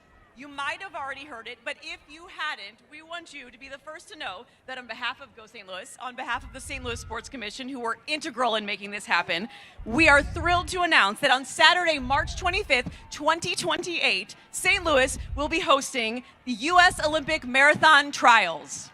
Woo! Did you hear that here? Breaking news, breaking news. How do you feel about it? We just got to know really quick. Just a quick one. I am so happy for St. Louis, Dawn, and we're going to need your energy. 2028, this is great. Please come out to the course. You guys are awesome. We're so thrilled for St. Louis to be bringing the event here. Awesome. You heard it here. Distance is what we do. Let's get back to distance on this track. All right, I don't know if Dawn Harper Nelson ran a mile in her life. She loves the distances, though. She gets loves us fired the up. distance. Well, you can see we should be charging her front row seats for her cheerleading on the infield during those final rushes to the finish line. Our thanks, and excited to hear that news a little bit earlier on in the day that St. Louis will be doing its best to put the city on display for that marathon trial. 1906, St. Louis hosting the Olympics. They're going to start it at the university now that's kind of on the grounds of where that stadium was. They're going to finish in the new soccer stadium. They'll run by the arch. There's going to be a lot of ways to enjoy that, and most notably we'll field a team that will represent the U.S. on home soil in Los Angeles in 2028. Let's check in now with our Missouri Boys Mile winner. Jackson Miller, the beast, baby. He went for it. You went for it. Tell us about your last 100 because it was back and forth. Yeah, that was rough. Probably my hardest at the festival mile so far. I've been here so many years, but Carson's great. He pushed me right to that line, so yeah, that was tough. So we got to know what the beast Jackson Miller is doing tonight to celebrate. I mean, you've won so many. What do you do to celebrate? I'm just getting some good food, try to recover after this big race, so yeah. Awesome. Congratulations again, your boys mile winner, Jackson Miller, the beast. No shortage of places to get good protein back into the system, Carrie, in St. Louis, right? No, and I think of Europe when I think of all of the fun that this meet has on the grass, the good food. Now we have the mascots. I mean, it's just one big old party. Well, we called the USATF Road Mile in Des Moines during the Drake Relays Week and discussed the important science of advantages given to mascots based on their costume. And as we look to the array of teams represented, animals represented, things potentially represented, 24 mascots scheduled to be at the line, but there could have been an issue with a missed shuttle or wardrobe malfunction. Aren't you not supposed to show us who you are? I don't think they care right now. Mascot there. Nitro is hip 13. Oh yeah. Now, I just wonder, does Nitro usually wear a track singlet and that helmet, or is he just like shelved the rest of the costume is just wearing the helmet? Well, I want to know too. Like half of them don't know where their helmet is. Half of it, their nose is pointing out to the right. These guys Victor the are Viking has a weapon. That can't be good.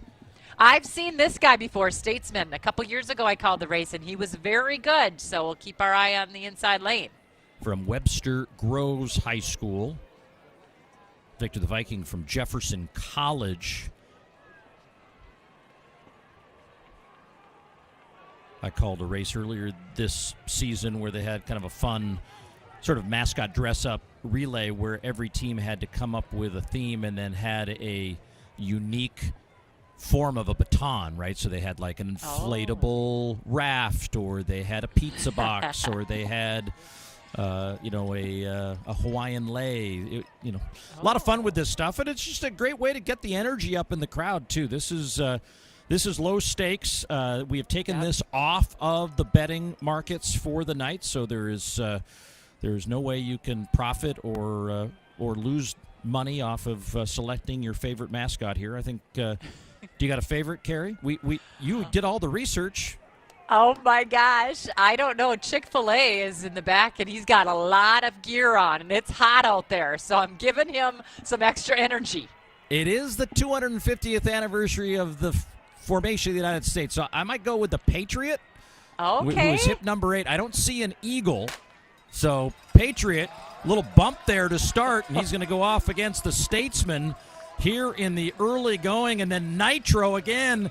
I'm not sure he's in full uniform, but he's in full stride as he is carrying this group down the backstretch with the Patriot trying to track him down, along with another guy who's got nothing. Well, that's the Webster guy. And then hip and the 12. Pirate. Yeah. Hannibal Pirate. I mean, I see some super shoes out here. These mascots are taking it serious. So Nitro into the home stretch trying to hold off the Hannibal Pirate. Pirate's coming fast, but Nitro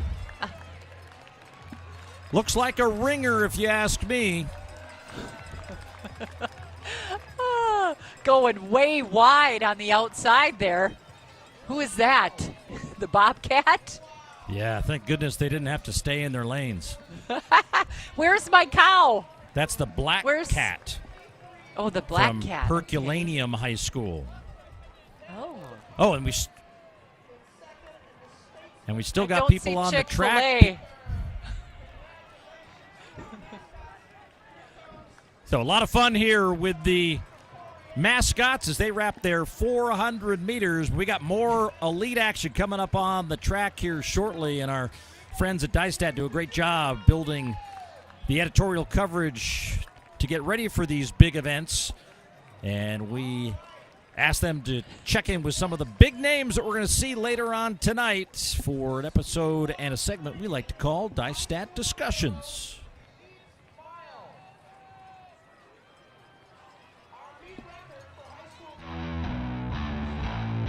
How excited are you to step on the line at Hoka? Yeah, I'm so excited. I've never been to Hoka Festival Miles before, and I'm just really excited to race against all the amazing competition there. I was talking to Quentin earlier, and he was telling me you don't want to let this be another sit and kick race. Yeah, of course. I hope the pacer goes around 157, and I'll probably stick on him. Would you potentially challenge 353? I believe I'm in a fitness to be able to do so. Being the top ranked person in the country, do you feel like that puts a target on your back at all? I think a little bit. I mean, I ran that time about a month ago now. I think there's a lot of people that are itching to get under the 430 barrier, and I'm definitely going to have some help to be able to do that at Hoka, which is exciting. How is this year's Quentin Nauman different from last year? This year's is definitely a little bit more aerobic, and I was definitely more confident leading some races. This pack that I'm going to have, they're going to be willing to lead the race. So, I mean, not do the same thing as last time, but definitely go out hard. And we're talking with the defending champion, Christina Aragon. The environment of Hoka Festival Miles is unlike anything. It's a party-like atmosphere, right?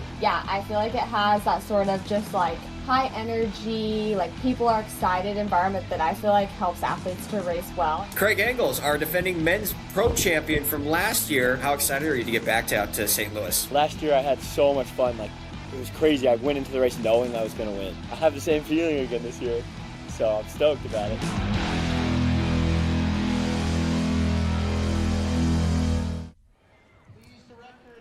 You bring great personalities and great athletes to an event like this, and it is just an absolute fun night at the races. And just tying a bow on that race we just saw, Carrie, because I know people have been tuning in all night long to see Nitro win. He did break the meet record. He did? Yes. Of the Parkway South Patriot, who set that mark back in 2024, who was my favorite. He was in the race, but he does not have the meet record anymore. Oh, well, that was a great race. I mean, to see the turnover that the athletes had. And then, you know what? My guy came in hooping and hollering in the end. He was in the back of the pack, the Chick-fil-A cow, but he was the crowd favorite. Well, if you like 80s music and you can hear it in the background, all I can say is don't go, because we've got more action here at the Festival of Miles as they work their way through the introductions of this talented group. That is Gretchen Yukaitis, and then Ellie Dawson is wearing hip number 3 out of North Carolina. Caitlin Caston, also from North Carolina, their 7A runner-up at the 800 and 3,200 meters. Mary Nesmith, Georgia champion, heading to Florida next year. Josie Baker was the pace setter, so we moved on to Addie Bennett from Flower Mound out of Texas, the 6A champion in the 1,600. The two Lattice sisters in the race, Iris and Remy, back-to-back, both out of the state of Texas. 3 Lattice sisters running here in St. Louis tonight. Elise Hagan of Niwot High School, a running dominant program in the state of Colorado. Delaney Reuter from Eaton High School in Colorado, the Colorado 1,600 and 3,200 meter champion. Hattie Ray Bashirs from Arkansas, their 6A 3,200 meter champion. Ellie Maddox wearing hip number 13 out of South Dakota, going on to Duke next year, won the 800, 1,600, and 3,200 meters, reminiscent of Laura Racler's dominance up that way years ago. Charlie Gall from Cedar Falls High School. And then hip 15, Rua Franzman Simmert out of Wisconsin. And the final athlete in the field, Carrie, Casey Dingman from Lake Norman High School in North Carolina. She's a Virginia Tech signee and was third in the 7A 1,600 meters. So this is the Spewak training high school girls elite mile, kind of the undercard for our championship mile to come. But all these young women are ready to run and run fast. They're going to put the pace lights down at 4:41 for this race. Yeah, this is going to be fun. I mean, there's a lot of athletes that have run really fast already this year. I mean, for this to be a race where we're looking at, you know, a multiple athletes that are 4:45, 4:46 gals, it's awesome. And just the way that this sport is changing. The athletes are getting so fast, Paul. So Josie Baker, as I mentioned, is our appointed pace setter. She's out on the top of the track in this double waterfall start in the different singlet kit, a little bit brighter yellow as she comes off the first turn and down the backstretch. Those lights falling behind the leaders right now, but that speed kind of inserted in the early going carries just to try to find room to run, and most importantly, try to get as close to those Hoka cones as possible so you're not running too far on the outside like Delaney Reuter's doing right now, using that straightaway to try to get up among the leaders here in the early going. Yeah, I agree. I like to be on the inside or just on the shoulder of whoever is in the lead, and not necessarily a pacer. But when I was in high school, we didn't have pacers, so I didn't really know what that meant. So just being right on the inside or outside of lane 1, but being way out in lane 3 and 4, you really are adding on to your distance, and you want to minimize that as much as possible. And you see the pace kind of slowing here as everyone kind of collapses and compacts again, with Elle Dawson out of Ragsdale High School in North Carolina, right behind the pacer as they come through the first 409 meters in 70.36 seconds with Nesmith, Caston, and Reuter second, third, and fourth. As we'll get another lap with the pacer on the track. There you see those official times. Again, slightly longer than a quarter mile as they time measure to the start line, having started 9 meters early to the start line here in the mile. I do think this is smart of Elle Dawson. There she's on the outside of lane 1 there, right behind our pacer. She's a 2:12 800-meter runner, which is super fast. But the the girl right next to her, Mary Nesmith, is a 2:09 gal. So, you know, when you know that you are maybe more of a distance runner, like Elle Dawson is a 10, 12, 3,200-meter runner, she might be thinking about that even early on in this race, where she might be thinking, I have to keep this pace going so I don't let it become a sit and kick. And a girl that's run, you know, 3, 4, 5 seconds faster than me in the 800 is right next to me with 200 to go. See one of the two Lattice sisters, that's Iris on the outside in lane 2 as they've come through halfway now. 2:20.84 at 809 meters. That's just a little after halfway, so staying close to those lights and staying on pace as they work their way to the backstretch where we would assume we'll lose the pace setter now. And on cue, Baker steps aside, and Nesmith will take the lead of this Spewak training girls elite mile with Dawson and now Ellie Maddox out of South Dakota coming up and challenging, and she sits there in third. But we got 7 girls in picture as we now go straight into the leaders, all looking comfortable, all knowing what's to come, which is going to be an all-out sprint finish. In the back of that pack is Delaney Reuter. And now here comes a move on the outside by Maddox as she wants to take the lead coming to the bell. Well, Ellie Maddox is used to the heat. She's been training in it the last week. It's been very, very hot in the Midwest, so she's not affected at all by this 80-degree night, and she is really putting the hurt on here, Paul.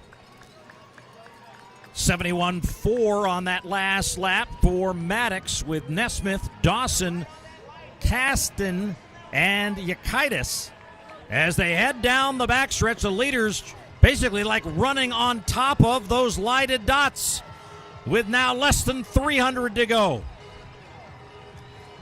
Charlie Gall moving up on the outside. She's got herself some nice momentum, moving up into the top 5 perhaps, but the breakaway here at the top with Maddox and Nesmith as they're going to wind it up for the race for home and this High School Elite Championship.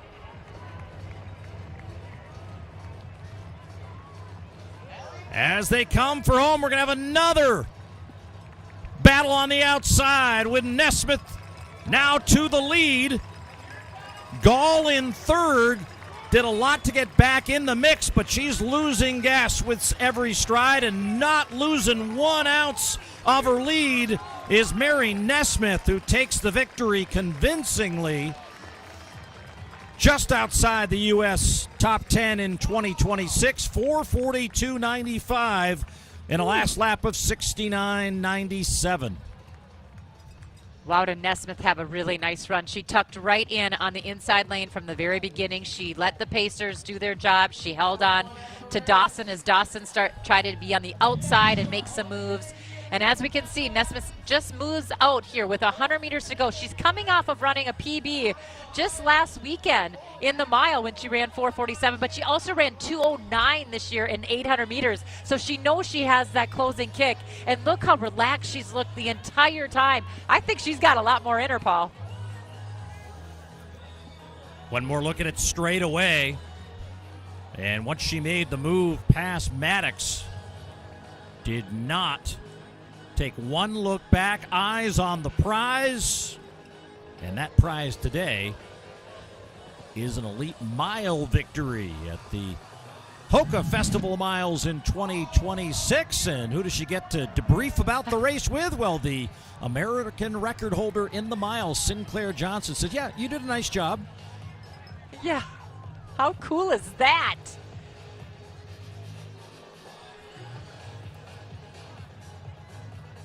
As we look at the final results of the Spewak Training High School Girls Elite Mile, cycle through as we have all our finishers. Josie Baker did a nice job on the pace-setting duties there, set up the stage for Nesmith and Maddox to battle down to the line.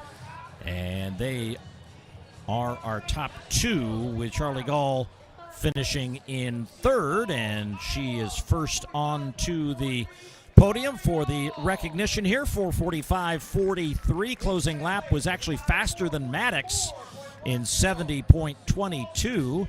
Ellie Maddox, our runner-up. And I know it's tradition, Carrie, to have the winner at the top of the podium, but they have probably the most struggle because they put out the most effort.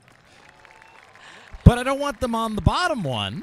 So I don't know. Is there like we could have like an automatic lift or a small ramp I think they behind? They just need to do a box jump because you know these athletes are doing those and they're very good at that. But they do have spikes on, so they need to be careful. Well, Mary Nesmith is very good at running. The climb up was not as difficult as the jump down, as she will get herself into position with Don Harper Nelson. We'll get a chance to hear from our senior from Marietta, Georgia. Mary Nesmith wins the Spewak Training High School Girls Elite Mile here at the Hoka Festival of Miles. Let's go to Don. Mary Nesmith, I told her that was such a hard-fought race. You got them all. She said, well, talk to us about you having to fight a mile with them on your back. Well, it was so fun. I mean, I think that the reason we were able to go so fast is because we were all together and we were able to push each other throughout the whole race. So how special is it, because you have a different talent here and you cross first, to know that you did that on this track? Well, this is my favorite race. I love all the lights and the music and all the fun, so I think that's kind of what helps you to perform in the way you want to. Well, you see the smile, everyone. Congratulations again, Mary Nesmith, Spewak Training High School Girls Elite Mile.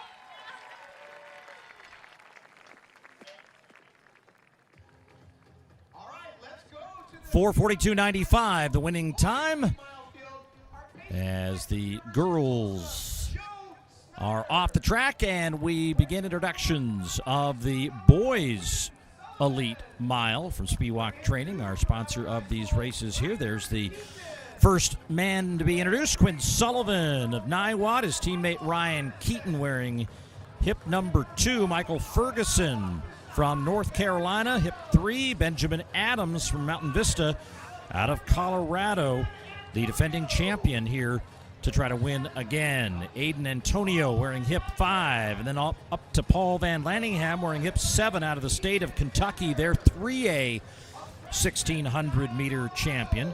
Keegan Decker from Iowa City Liberty High School, hip number 9, Jude Ritzenhein. Yes, we've got generational talent here. We'll talk more about that here as we come back to list all these others in the field. Stephen Ziebert from California, Iowa's Kanan Dunham from Pella High School. Hip 12 is Ruthven of Fort Collins out of Colorado. Is Cadell Ruthven. Aiden LaRue, Riley Kazaya, and then Carson Dober out of Georgia. And then hip number 16, Nathan Lee from the Brunswick School in Connecticut.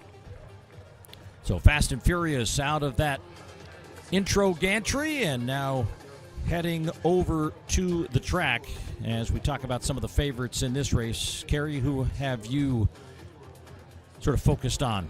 Should be a competitive race. Well, I mean, going to be a huge race. I mean, to see our defending champion come back. There's a lot of guys from Colorado, so a lot of these athletes know each other. But, you know, I think Michael Ferguson and Riley Kazaya are two that are coming off of running. Last weekend, they went 1 and 3 at Running Lane, and they set new PRs. But fun to see the 9th grader, Jude Ritzenhein, in the race. I mean, there's so many big names in this race. As we get them out and away, they will also have the benefit of a pace setter. Joe Schneider is the man in front at the top of that second waterfall to the high side as they'll turn towards the backstretch, and then we'll come together. Schneider And those wave lights trying to help this group through to a potential attack of a sub-4 minute performance. That's the green light here as he also tries to get the crowd engaged. You see Antonio, and that's Ferguson out of North Carolina settling into second. But you can tell the pace is quick as he continues to urge the crowd to get engaged as they're single file just about 50 seconds into this first lap. That's so interesting because there's a lot of athletes in this race that run against each other a lot. And wondering, as we're doing research and thinking about this race, do they work together or do they continue to want to beat each other? That's the whole point of the sport, right? Is to beat each other. But, you know, that's what's always, it comes to mind. Like, do these athletes now sort of key off of each other and run their race with one another? So you see the Pacers, Schneider, and then it's Ferguson, Antonio, Benjamin Adams, and Quinn Sullivan. The first 409 meters was 101.44. Way outside, that's Paul Van Lanningham, hip 7. Trying to use that straightaway to move up and around some folks. We got a little bit of jostling for position behind the pace setter, Schneider, who's going to bring him to halfway here. And halfway between that start line on the interior waterfall and the finish line, that'll be kind of the eyeball for halfway and a half mile. Quinn Sullivan. Trying to go right at 2 minutes here. And right about 2 minutes at the halfway point. But just because you run 2 minutes for the first half doesn't make it an easy jog to the finish to get a sub-4 minute mile as they use those lights and they use the pace setter. But that pace setter is going to step off here momentarily, and that'll give way to Quinn Sullivan coming down out of the rarefied air and altitude of Colorado. He now moves into the lead. Ferguson in second, and Van Lanningham has now moved up all the way into third.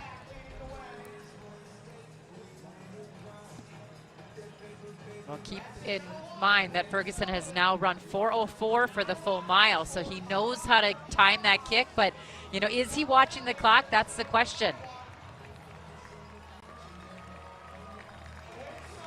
Sullivan ran a mile at the Oregon Relays back in early April when their team came out to Eugene and ran that at Hayward Field, 4:05.97, and looks like he's full of run here with just a lap to go, really trying to capture not only the race against the field, but also the race against those lights and try to get something close down to near 4 minutes. See Van Lanningham in second. Ferguson is in third as they head down the backstretch for the final time.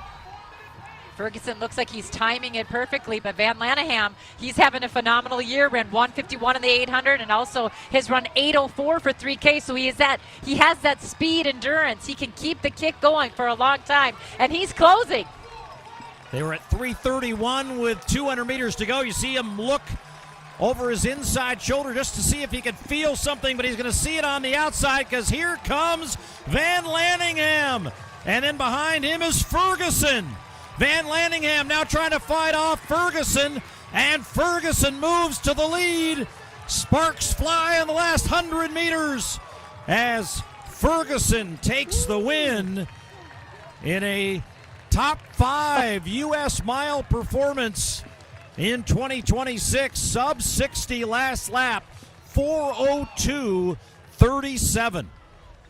Wow, 60, 60, 61, and 59. But he had a really nice last lap. You could see it, Paul. He was timing everything out. He was just reacting in that third position. He came around this bend. He was hurting. Look at his face. It says it all right now. But with about 70 meters to go, you could tell that he had just a little bit more drive. And once that chin dips down like Van Lanningham's did, you kind of know that he's just fighting for everything. So really nice timing on Ferguson's part here. And it's another good lesson, too, is like, you know, those pace lights are going to be the pace lights. The pace is going to be the pace.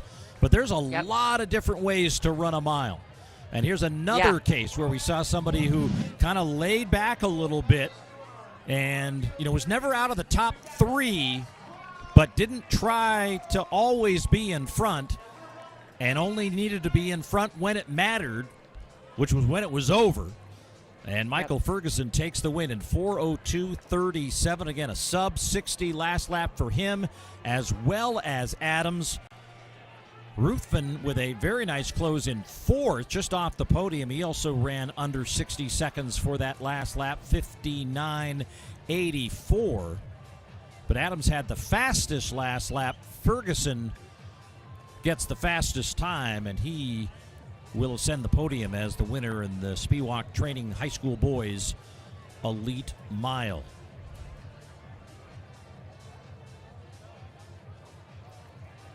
Appreciative crowd as the top three get into position here. U.S. 4, 6, and 7. And, oh, by the way, in 4th, 5th, and 6th, U.S. number 8, number 9, and number 10. And that's just the undercard for what will happen later on tonight when the championship race unfolds. So these guys certainly inspiring the group ahead. Van Lanningham, that last 100 really did take a lot out of him, but he's still celebrating a top three finish. Benjamin Adams next up. 4:02.96, new U.S. number 6. And then Ferguson, our 2026 champion, as he comes from North Carolina and will leave home the winner of the boys' Elite Mile.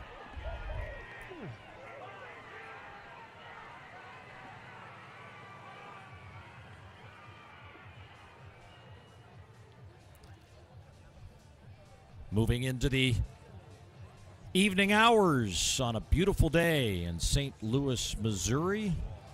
Still a lot of action to come on the track here at the Hoka Festival of Miles. But let's go back and check in with Dawn Harper Nelson, see if her enthusiasm is still alive and well. Michael Ferguson, so close, but do you understand how fast 4:02 is? Let's be honest. Yeah, I mean, it's pretty good. Happy to be here. It's not too bad, not too bad. I mean, we could count on hands here, sir, okay? So what is our goal? Now that we missed it, but you're one of a kind, Michael Ferguson, what is our next goal for? Because I know you want it so bad. I heard it in your voice. Well, I'm going to Brooks this weekend, so run a fast 32 up there, break 8:40, place well in the race, just do good. You heard it here first from Michael Ferguson, baby. That 4:02 was nice and sweet. Here's Spewak Training, your champion, Michael Ferguson. Yep, Don still has enthusiasm, and so does the winner, Michael Ferguson. Carey, again, 4:02, that's a great setting of a stage for maybe some other races this summer to get closer to 4. For sure. And he said he's got other races already lined up. He's been very consistent, 4:05, 4:04, 4:02 now. And you know, you could hear it. You could hear his hunger for more, and that's awesome. Well, we're getting ready for some fun on the track at the 800-meter distance. And so for some fun, let's have the athletes introduce themselves.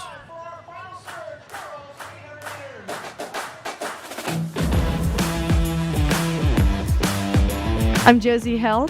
I am a junior, and I'm from Santa Rosa, California. Hi, I'm Brooke Samuelson. I'm a senior, and I'm from Eureka, Missouri. My name is Madeline Clark. I'm a senior, and I'm from Loveland, Colorado. My name is Nicole Sampson, a senior from Corona, California. My name is Emma Stevenson. I'm a senior, and I'm from Waverly, Nebraska.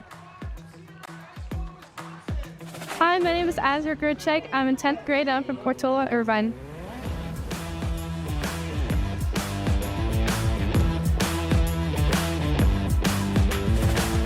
My name is McKenna Medetsky. I'm a senior from Ankeny, Iowa.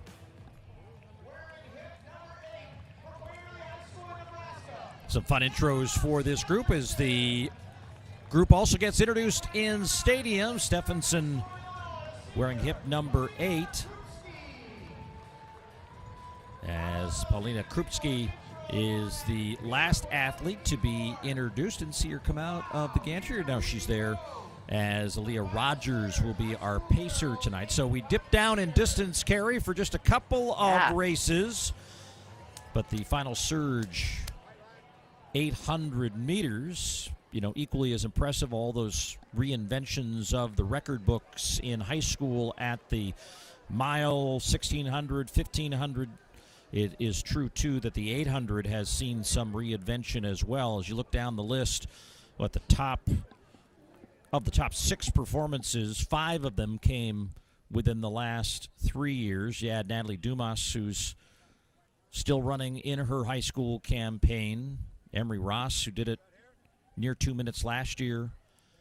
This field assembled trying to go after that kind of performance here as they race with a goal time of 2:04 in this 800. Yeah, it's amazing how fast this race has gotten. Roisin Willis setting the American record this year. Now graduating Stanford, she is the high school record holder. I was looking at Charlize Trinity McKenzie at Cedarburg High School in Wisconsin. U.S. number 8 in this event this year with a 2:05.34 that she ran last week at Music City. She's on her way to not only a great athletic experience, but a pretty good academic one. She's signed on with the University of Princeton, or Princeton University, as I should more appropriately describe them as. Our pace setter gets out and away, and that is Rogers. And that is a challenge, too. Pacing at the 800-meter distance is not easy, and with a lot of these girls not having had a lot of experience with pacers, you're trying to learn how to react to this in real time. That pacer out well ahead of the lights, but the girls here now chasing her down as she gets back close to the lights, and we close in on a 400-meter split with McKenzie now in the lead. Yeah, McKenzie looks really good. She's been so consistent this year. She's already run 2 2:05s and 2 2:06s this year. She's also run 4:20 for the 1,500. Just an awesome runner. And, as you said, going to Princeton next year, she's got her goals out there and her sights set high. Josie Hill in second. Krupski has moved into third, as Brooke Samuelson now into fourth. But it now is a 1v1 battle here at the front, with McKenzie giving way to the lead as Josie Hill has moved past and trying to break away and create separation to not let McKenzie get back into this race, as they'll come up on the final turn. And with 100 meters less to go, Krupski is now the only one now trying to attack McKenzie, because no one's going to catch Josie Hill. A good close by Stephenson. She may get all the way up into second, but Josie Hill's going to take the victory in 2:05 and change. Now officially 2:05.86, a top 15 performance in U.S. high school two-lapping this year. Yeah, she looked really smooth, with the big move on the final turn there, Paul.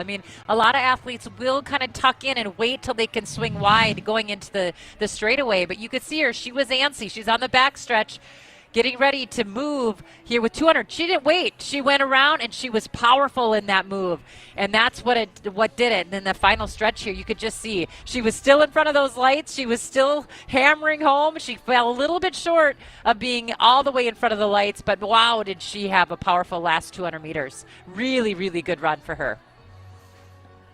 And indeed, it was Emma Stephenson from Waverly out of Nebraska with that very nice close in the last 70 meters or so, Carrie, and she finishes in second. McKenzie would come off the turn in second, winds up fourth, just off the podium, as Paulina Krupski is the third place finisher out of Illinois, Lake Zurich. The DNF from the pacer Rogers, and then we'll switch the page, and there are the top 9 placings in the final surge. High school girls, 800 meters. Very good lesson from Stephenson, though, that you race all the way through. It's not over until it's over, and she snuck into second there. Really, really nice last 50 meters on her part as well. Awards time for these top 3 finishers. I'm a big fan of this DJ, Carrie. Basically reliving my high school years. Prom? Your prom. My prom was on the same day as the state high school meet. Yep. Yeah, that was a long day. Oh, yeah. The top three finishers with Josie Hill arriving at the top of the podium. Smile and wave as your final surge high school girls 800-meter champion. These are great moments early on in these careers for these athletes. They're asked so much as high schoolers now, but they get great support, coaches, equipment, most importantly, the parents and supporters behind them. And now she gets a chance to put her media training to good use with Don Harper Nelson. Josie Hill with all the speed, the 800, you didn't even see her. She was so fast. That last lap, you have to talk us through that because you were moving. Well, I'm really excited and happy to be here. So I went into this race with not a lot of nerves and just like a lot of excitement and just gratitude to be here because this is just such an amazing event. And I didn't know if I would even qualify for it this year, and it's my first time here. So I just was ready to rip one and have fun, and I feel like I definitely accomplished that. Absolutely. You qualified, but then you tore it up. What is this going to do for you mentally to know I came here a 2:05 on them? I think that it's reassured me that like I can come run fast times and I can be consistent in this area. It's a PR for me, and I haven't run this fast in, well, ever, but the beginning of the season I started out with a 2:06, and I haven't really gotten past that since, so it felt really good to come out here and run a 2:05. Josie Hill with the PR. You witnessed it for yourself. You're champion. Look at those smiles. I mean, she said she wanted to rip it, and she sure did. That was awesome. Great stage to perform at your best, and the crowd appreciative of the performance by Josie Hill as she wins the Final Surge High School Girls 800 meters. Now it's on to the boys race. Final Surge, our sponsors once again. Let's have the athletes introduce themselves now. I'm Austin Plew. I'm a senior, and I'm from American Fork, Utah. My name is Joseph Murphy. I'm a senior from Hershey High School. My name is Nolan. I'm a senior, and I'm from Colorado Springs. My name is Ben Gorsuch. I'm a junior from Washington, Illinois. My name is Lucas Alberts. I'm a junior, and I'm from Sacramento, California. My name is Owen Rennie. I'm a senior. I'm from Yorkville, Illinois. My name is Gus Simmons. I'm in 12th grade, and my hometown is Asheville, North Carolina. My name is Lincoln Wright. I'm a senior, and I'm from Mansfield, Texas.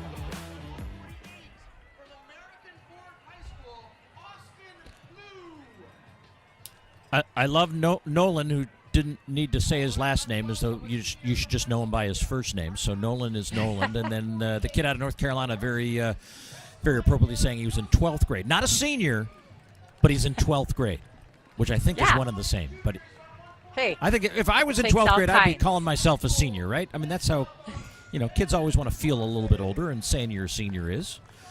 Ben Gorsuch. I don't know. I think it's state to state. I think some states say it a little different. Okay. I'm not here to judge. I'm just here to call races, and Owen Hereni has arrived for his gantry introduction. Lincoln Wright of Mansfield Legacy High School out of Texas should be next. Nick Allheim has already left the gates. He's going to be our pacer tonight. So you've met the field in the Final Surge. Boys High School 800 meters. Pace light set to 1:47. Meet record stood since 2023. Daniel Watke ran 1:48.59. So those lights suggest that meet record could be in jeopardy. Austin Plew out of American Fork, third of the Utah 6A Championships. Topper Turner in the race, Joseph Murphy, who finished 5th last year. What I loved about the girls' race is everybody was new, so it was like an incredibly fun new experience for all those folks. And we saw, as evidenced by the reaction of the top 3 finishers. It was a pretty special moment to be here in St. Louis. Things getting a little darker on the curves, so we'll do our best to ID these folks as they get out and away, staying in their appointed lanes for the first 100 or so meters, and they hit the cones on the backstretch, and they'll be able to get that move to the inside, and the race hopefully to be won by Nick Alheim. We've already seen a couple of cases where the field got ahead of the pacer, but the pacer does his job, and Plew settling in the chase pack right behind him, followed by Joseph Murphy. Well, I think the big thing to know is that these athletes are ready to run fast. I mean, we have multiple athletes in this race that have gone under 150. Joseph Murphy, as you said, top returner. He's already run 148, which would equal the meet record tonight. So, you know, there's athletes that are thinking about time and obviously the win as well. So Alheim steps away, and the lead will be Austin Plews with a lap to go. Still Murphy right behind him, 52:40 through the opening 400 meters with Murphy, then Lucas Alberts and Gus Simmons. And then Ben Gorsuch was there in 5th through 400 meters, but they are all single file racing down the backstretch. And now a battle for the lead up front as Murphy makes the challenge. Well, Murphy has done so much this year. Murphy he's already PB'd by 1.5 seconds, but he's got a lot of company right now. Yeah, Ben Gorsuch out of Illinois, swinging wide, and then hip 7. That's Owen Hareni right in battle with him, sizing up the opportunity with less than 100 to go. Hareni kind of lumbering his way down, but staying with the leader, but now maybe giving way, or is it the other way around? Hareni's going to dive, and he'll hit the deck, and I believe will out-lean the competition to win this fabulous 800 as Gorsuch finishes in 2nd, and that's now confirmed. 0.02 of a second as the meet record goes down by 1/1000th of a, or 100ths of a second rather. So those guys 2 apart, and they both. You can hear now the announcement in the stadium of that meet record, and we witnessed this finish. But I thought Hareni was running out of gas. I mean, I thought he was actually running in quicksand here. You could see it. He was barely lifting his knees up. He was just driving. He's a tall guy. Look at that swim. He went for it. That was amazing. Wow, Paul. What a way to race, and what a way to fight through all the way to the finish. Look at him. He's given everything he has. Both Gorsuch and Hareni just fighting for it. You gotta lean. It's not just for the sprints, it's for the middle distances as well. Well, and remember, the finish line tape is beyond the finish line, so you're also having to be in that moment realizing that the lean has to happen before that. Yeah. And maybe height was an advantage there. That's a tall torso, and Hareni gets that torso across the line, 0.02 of a second ahead of Gorsuch. And the win goes to the guy from Yorkville, number 6 U.S. high school 800-meter performance. Wow. And Lucas Alberts finishing in 3rd as they'll get into position for the award ceremony. And guy's still out of breath and may have some raspberry patches on his torso from that hit of the deck. I can't wait to see the finishing pictures. That is going to be an awesome shot. Yep. The photo finish, yeah. Well, if we can't get it to you on the broadcast, we'll definitely get it out there on social, and that'll be a fun one to share. And yep. Kind of just, again, another way to reinforce the point of this event, which is these folks have come to play, and winning matters. And when you're in the month of June, all the high school stuff is kind of behind you, and now you're representing your school, your state, your region, and a champion is crowned in a meet record time. 1:48.58. Owen Hareni out of Yorkville, Illinois. I could see Dawn Harper Nelson just giving him the coach finger. That's what she does. She talks and, she's telling him how awesome he ran. Well, Dawn Harper Nelson knows something about leaning at the finish line. She's done that many times. Now she'll talk to the guy who did it best tonight, Owen Hareni. Match. He said not tonight, just Saturday. He lost. And then tonight he said not again. What did you tell yourself coming down that home stretch when the crowd stood up for you? I was just like, lost last week. It was a huge hit. But, I had to come back stronger. Came back, honestly, stronger than ever. So really happy with that. Props to Ben. He's had a huge season as a junior. But, just told myself, I have to take this one. Took it, got the meet record. Sorry, Dan. But, huge. So really happy with it. The fans got to know. Do you love them? Because they stood up for you coming home. Yeah, of course. I love you guys. It's awesome. Thank you. Owen Hareni, your champion. Tonight's his night. So the top two finishers in the Illinois 800 meters in Class 3A rematch on the track in Missouri, and the results are reversed as Owen Hareni, runner-up a week ago, takes the state title. Well, he doesn't. I guess he takes the state title in the context of the Hoka Festival of Miles, as he's the fastest man from Illinois across the line, and a fabulous finish, meet record performance to wrap up these final surge 800-meter runs. Well, Carrie, you ask, and our crack production team delivers. There is a look at what 2/100ths of a second look like. That is amazing. Look at that. He did. He definitely got his swimming arms out and threw his chest forward. You got to do it, everybody. It doesn't have to look pretty. It just has to work, and it did for him tonight.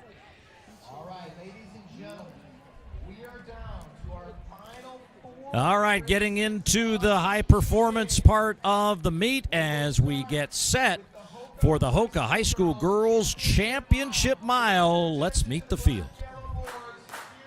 My name is Amelia Avila. I'm a junior, and I'm from Olney, Maryland. Georgie Helmers, 12th grade, Fort Bragg.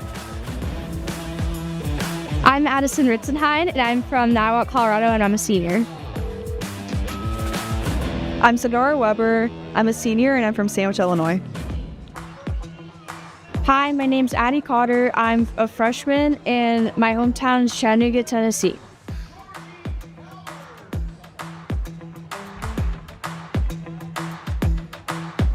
My name is Gabby Bishop. I'm a senior, and I'm from Rogers, Arkansas. My name is Colby McCollum. I'm a sophomore, and I'm from Waxhaw, North Carolina. My name is Abby Anstead. I'm in 11th grade, and I live in D.C. My name is Hallie Heemeyer. I'm a senior from Meridian, Idaho. My name is Elin Latta. I am a 10th grader, and I'm from San Antonio, Texas. My name is Kiara Daly, and I'm a senior from La Jolla, California. My name's Breland Combe, and I'm a senior from Corona, California. My name is Abby Hennessy. I'm a senior, and I'm from Westford, Massachusetts. Ellery Lincoln, junior, Portland, Oregon.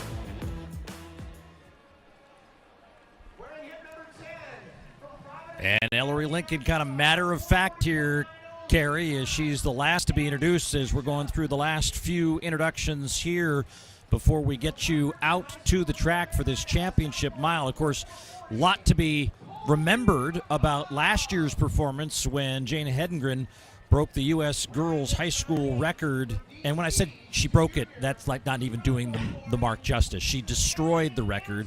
Yeah. Has put it way out there, 4:23.50. There's only 3 high school girls that have ever run under 4:30. 2 of them have had it happen here with Hedengren and Sadie Engelhart, and then Mary Kane did it indoors back in her high school career.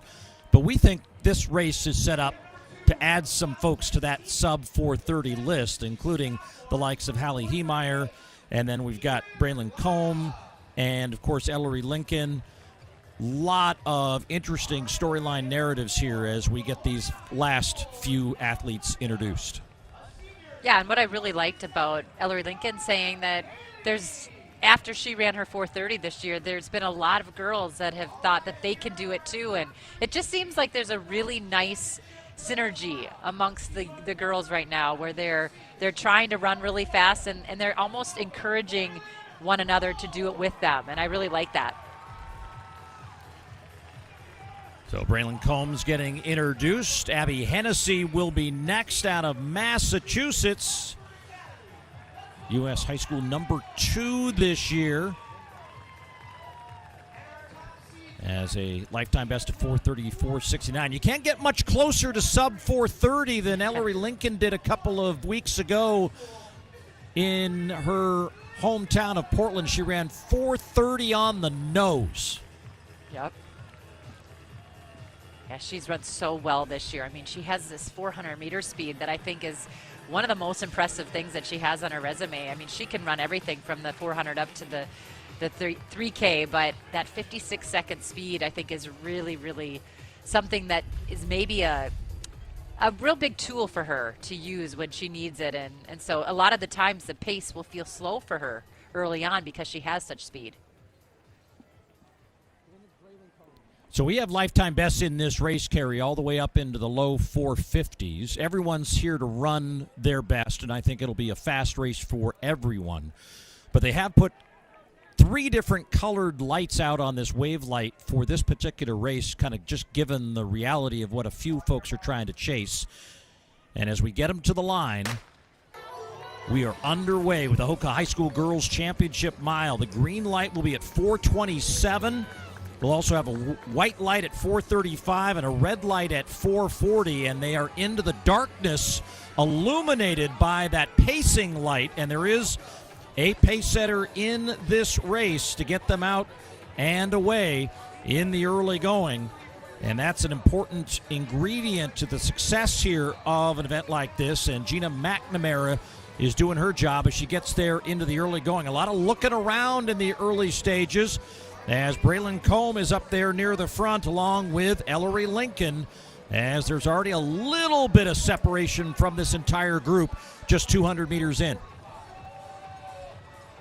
Well, Braylon Combe said that she's ready to come here. She's really excited about this. She doesn't take life too serious. I don't know if you watch her on her Instagram, but she's super fun and she's got a lot of life to her, and she says that she wants to come here and really just run really fast. She said she's had a really nice year. She's run 2:04, 4:35, 9:44 for 3,200. I mean, the list goes on, but she too has a 55-second 400-meter speed. So very, very good runners in this race.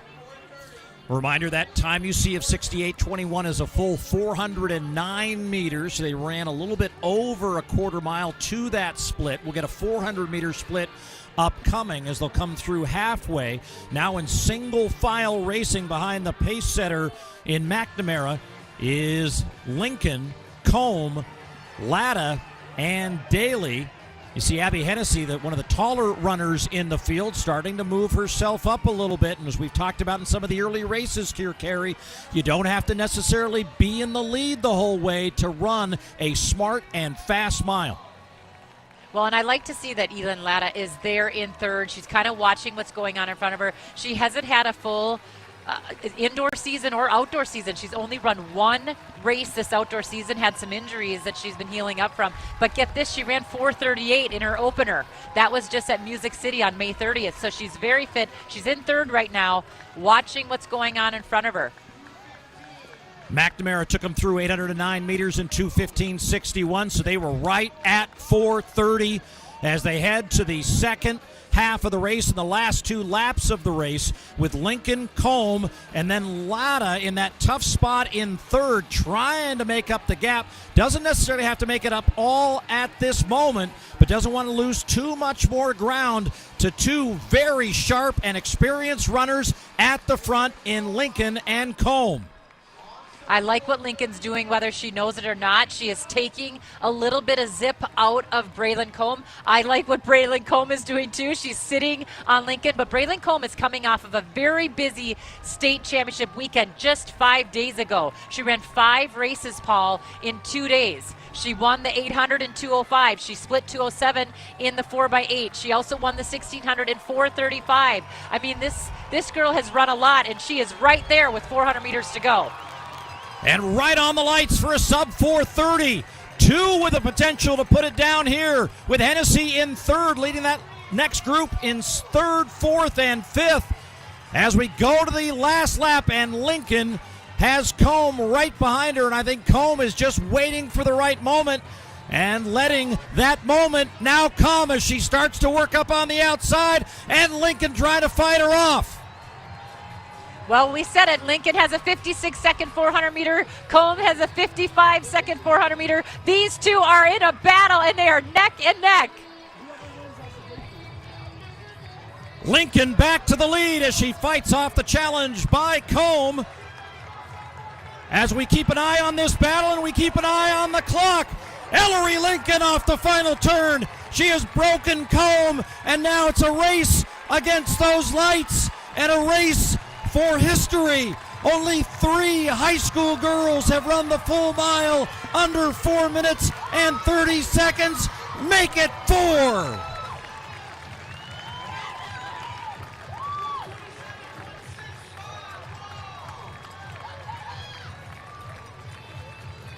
Ellery Lincoln with a last lap of 64:40, 4:27:65, as she becomes the number 3 all-time performer in high school history in the mile.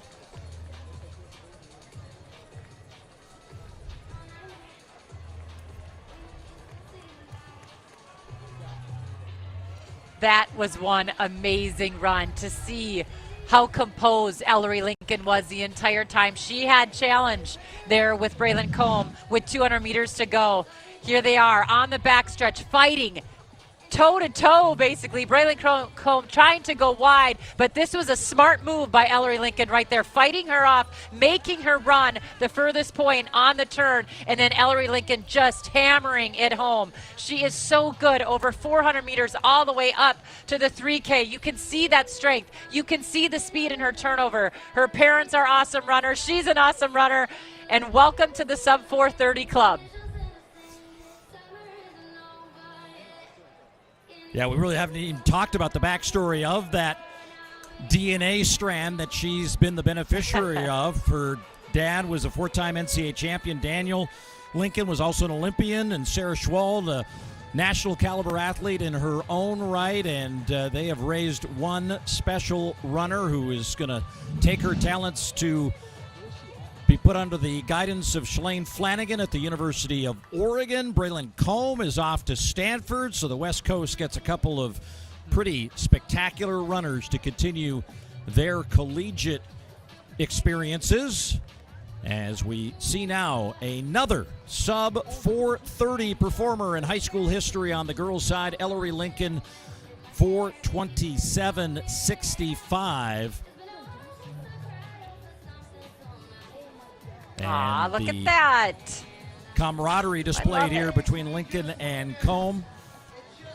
Just a nice reflection of, you can be competitors for 4.5 minutes, and you can be friends right afterwards. Yep. Well, some of my best friends are people that I wanted to beat like crazy, and we have, lived a life together of still encouraging to be the best. So that was really cool. I love that moment.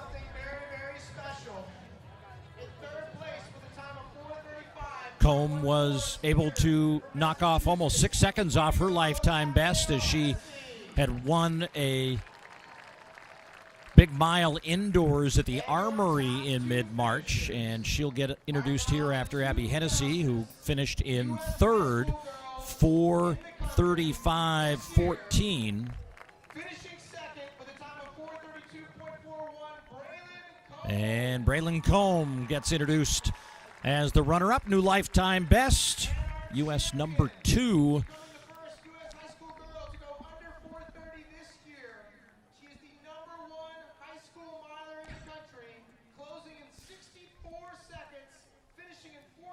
Ben Rosario, the voice of the Festival of Miles, and putting some of that performance into context. I think she is the first to break 4:30 this year. Only been 4 girls to ever do it, I think is also important to mention. And Ellery gets to celebrate here, and we'll hear from her in a moment. There are some top lists that show a mark by Addie Wiley. Did some due diligence on that, working with a number of folks who kind of follow those high school records, and we had determined that mark had not actually, it was a converted mark from a 1600, so it wasn't an actual run to a full mile. So that's the reference point that we're using for having Hedegren, Engelhart, and Kane as the 3 to have broken 4:30, but you can add another one to the list, Ellery Lincoln, who gets to talk about it now with Don Harper Nelson. Ellery Lincoln, a name that shall be known, because that is number 3 all time. Understand that, young lady. What does that mean when you had to break away at 250 because you had a fight on your hands with Braylon? I mean, I don't think I would have been able to run as fast as I did today if Braylon wasn't in this race. The season's been really exciting to watch. Her and I kind of developed similar skill sets. I mean, we both run like 204, 205 in the 8, or like 944, 946 in the 2 mile. And I think coming into this race, I knew that she was going to give me a run for my money. And it's going to come down to the last lap because we're both great closers. And she's one of my really good friends, and I have so much respect for her as a competitor. That's why I was so excited to come to this meet, because I knew I was going to have some help and some competition, because by running with the best, it can bring out the best in you. So, yeah, I'm very grateful to be here. So now that you know you are, yes, absolutely. Look at her giving so much credit. Such a great person on the inside. Now that you know you are one of the greats, like Ellery Lincoln, people go, I want to be like Ellery. What is that like now to know that you're going to be someone they want to be like? Oh, that's a big thing to ask. I think I just want people to recognize that, like, the journey isn't linear. And I mean, I didn't even come to this meet last year because I was sick all of last year and I couldn't really piece something together. I mean, I just ran 12 seconds faster than I did last year in the mile. So I think I just want people to never doubt themselves and never give up on the journey, because it may not always be like super pretty or rewarding, but it kind of oscillates, and there will always be another up and another down. So it's about riding it out as even keeled as possible and just trusting the greater plan. You heard it from the champion herself, Ellery Lincoln, the name that shall be known, number 3 all time. And so well spoken for a high schooler there, putting that whole journey into perspective. And it really is an important thing. And Carrie, you mentor a lot of young athletes, even some inside your own household, and that's the kind of message you want to deliver. You know, you're going to have some ups and downs, but keep on the journey and see where it takes you. Yeah, surround yourself with like-minded, goal-driven people, and that's what these athletes are doing. So very cool and very well spoken. Can't wait to cheer for all of these athletes in the years to come. Well, there are 3 races left on the ledger tonight. The final girls race is the Drury Hotels Women's Mile. As we meet the field here one by one. As we start with our pace setter, that's Aurora Rinda. And then Roisin Flanagan from Finn Valley Track Club. Claire Green from Tracksmith Running. Emily Brown ran at Florida State wearing hip number 1. Wearing hip 6 is Anna Connor. We'll talk about Anna and her pursuit of a master's level record tonight. Stephanie Brokaw, as Maddie Mooney is introduced as hip number 5. 7th in the order, Sadie Sargent, All-American at BYU. And she's followed by Ella Donahue, standout at Stanford, where she was an All-American. Filomena Azakol was a All-American NCAA cross-country standout. And our last two in the order. Rachel MacArthur's having a nice window of high performance in her career. The 26-year-old just looks like a different runner this year. We'll talk about that, Carrie, in a moment, but we'll bring out to our defending champion, Christina Aragon, defending champion, world junior bronze medalist back in 2016, and still making a go of it wearing the Oregon Track Club kit here in St. Louis in 2026. So the women out on the track, one of two professional races here, a chance for everyone racing today and everyone in the stands to be inspired of what's eventually possible. Let's set up that Masters record quickly, because Anna Connor, who is at the age of 40 now, is going to try to go after the Masters record of 4:45.68, the 35-year-plus record,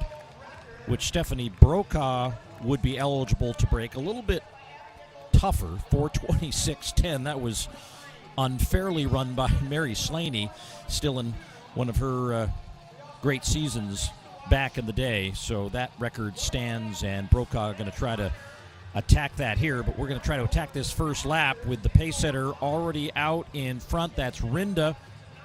And then right behind her, Rachel MacArthur settling in. And there is Brokaw, who used to be Stephanie Brown. We always used to introduce her as Stephanie Purple Brown, but her husband chimed in that it's no longer Brown, it's going to be Brokaw. So we're going to, I don't know if Purple Brokaw doesn't have the same ring to it, but she's now assistant coach at Kansas State. And, showing some inspiration to her athletes here on the track as she goes out with MacArthur.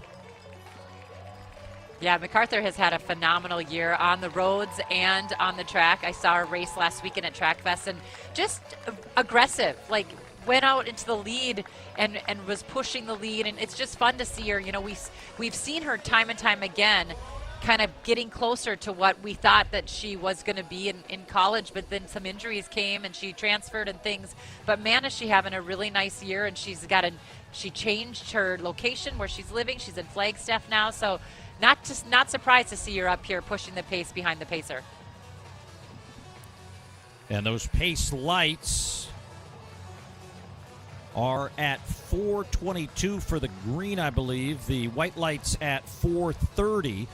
Now, Brokaw has broken 4:30 this year. She did that indoors. She's lost a little bit of traction now with MacArthur, who's right on the pace setter and running very smoothly through the first half mile as they come into the home straight right at 2 minutes. Brokaw, too, was out in L.A. running that Track Fest, and she won her heat in 4:08. Running a different heat was Rachel MacArthur, and she was third in 4:06. So pretty similar in times, but again, not surprising to see Rachel MacArthur just go for it here. She is definitely on those green lights, Paul. And the rest of that field fighting for third at this point, with Brokaw alone in second, and all alone here in isolation on the backstretch is MacArthur.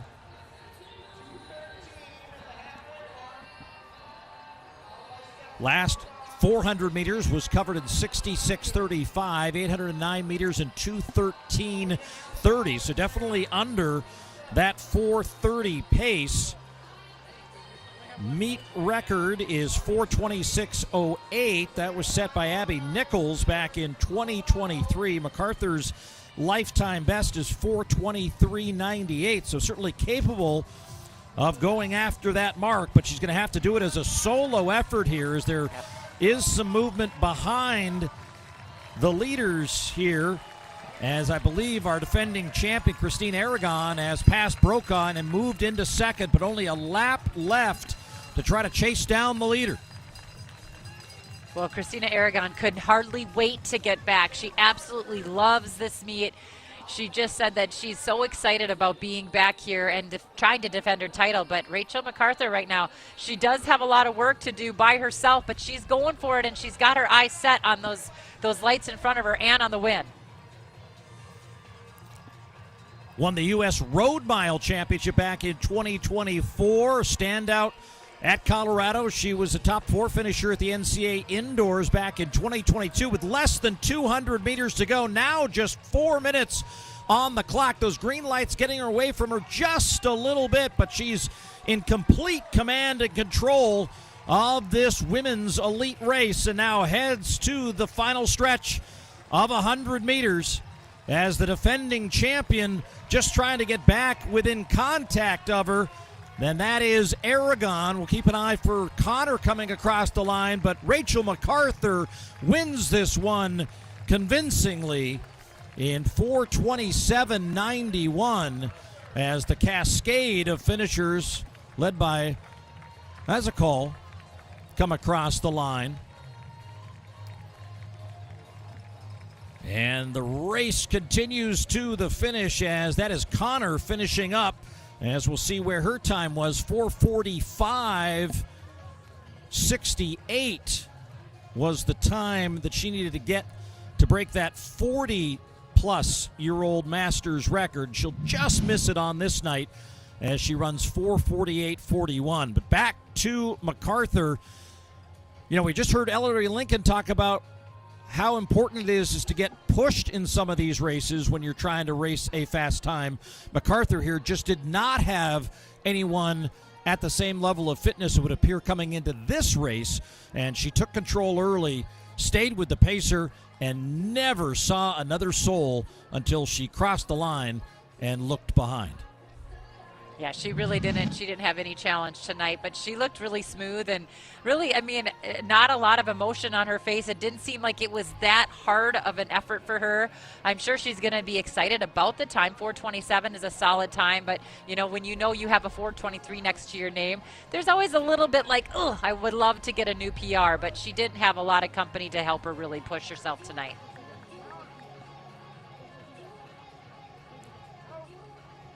All smiles, however, as she awaits the recognition of the top three finishers as they will make it to the podium. Christina Aragon on the podium for the second consecutive year, this time as the runner-up, as we cycle through those results in the Drury Hotel Women's Mile.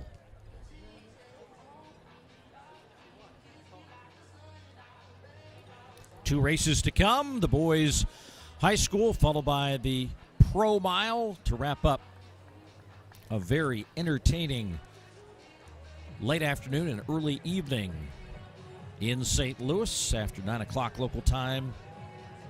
And the crowd still in full force to watch these last couple of races.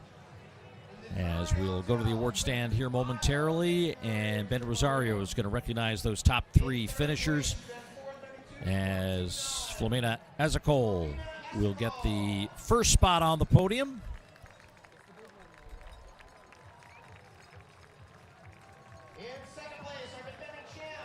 Runner-up, Christina Aragon.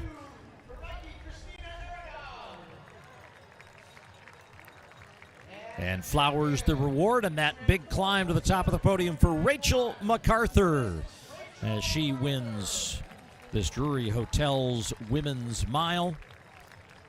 Winning time of 4:27.91 as she wins by a little over 4 seconds against the defending champion.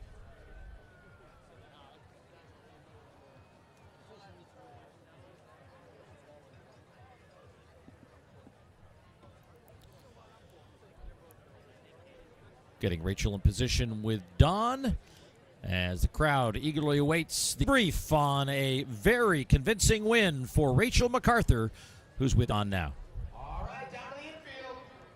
Rachel MacArthur, you dominated from the very beginning. You were not playing. What was the game plan going into this?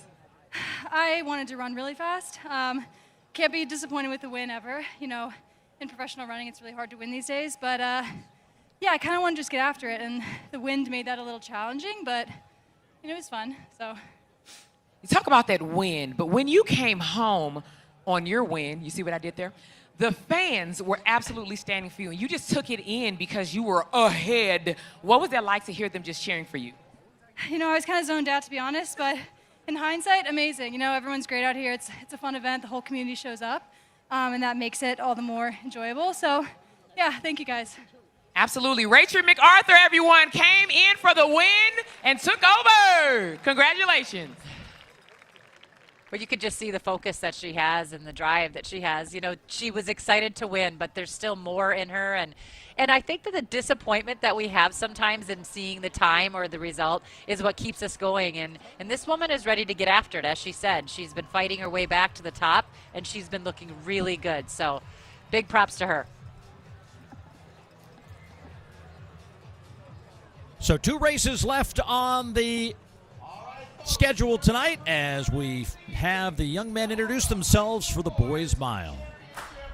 Camden Gibson, 12th grade, Conroe, Texas. My name is Maximo Zavaleta. I'm a senior, and I'm from Riverside, California. My name is Rocco Culpepper. I'm a senior, and I'm from Niwot, Colorado. My name is Abdi Nasir Hassan. I'm a sophomore, and I'm from Denver, Colorado. My name is Noah Stroman. I'm a senior from Holiday, Texas.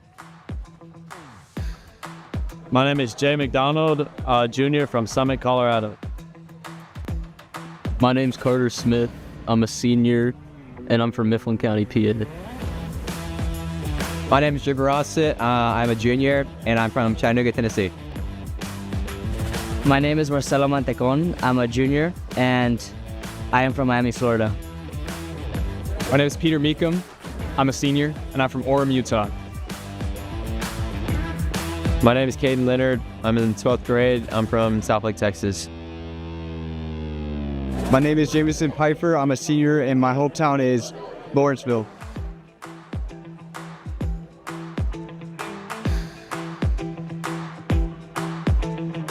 My name is Brian Burns. I'm a senior, and I'm from Bentonville, Arkansas.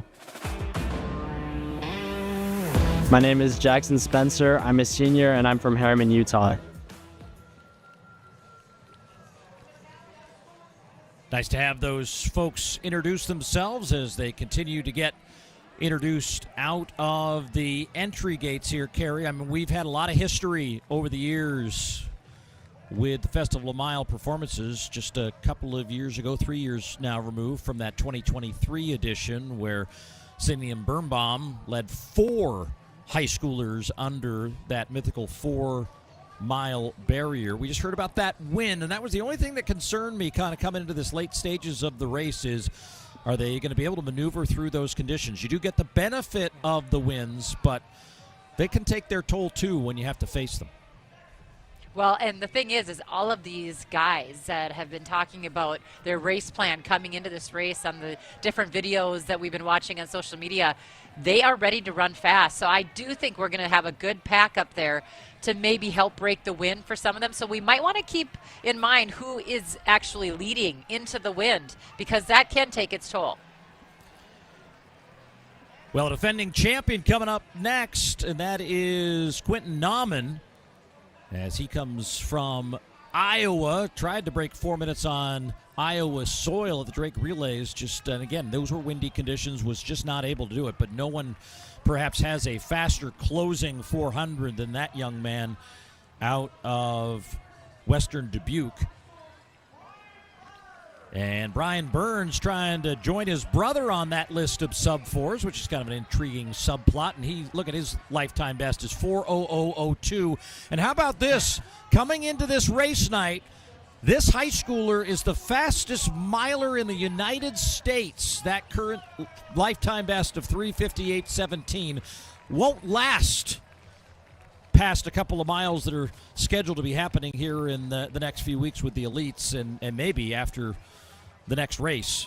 But who knows? He's feeling, and you heard him talking about it, Carrie, he's talking about being in fitness to go attack something close to Alan Webb's high school record, 3:53:43. Well, and Paul, an interesting thing, I spoke to his future coach at BYU, Ed Eyestone, and he says that Jackson will go straight to his missions trip right after high school here. So what does he have to lose? He just has everything to gain by trying to run fast and to go out and win these races. So there's, next year he has different vision in mind. He'll be doing his missionary trip, but tonight it's all about running fast. Of course, Webb ran that in a field of elites at a Prefontaine Classic with the world record holder Hisham El Garouche in that race, one of the great moments in the 50 editions of the Prefontaine Classic. But now here we see how things unfold. This Hoka Boys Championship Mile. A little bit of looking around now by the pace setter, who's going to get us started on this 4 trips around the oval. And that's Austin Dahlquist there in front. Spencer and Mentacone are going to settle in right in front of Pfeiffer himself, with some good tutelage inside the family household. Right, Carrie? Yeah, he definitely wants to go sub 4 because his dad has run sub 4. So there's a lot of things like, you know, Connor Burns, the older brother of Brian Burns, has run sub 4. And Brian Burns says, I don't want to just run sub 4. I want to break Connor's record. So he's trying to go under 3:58.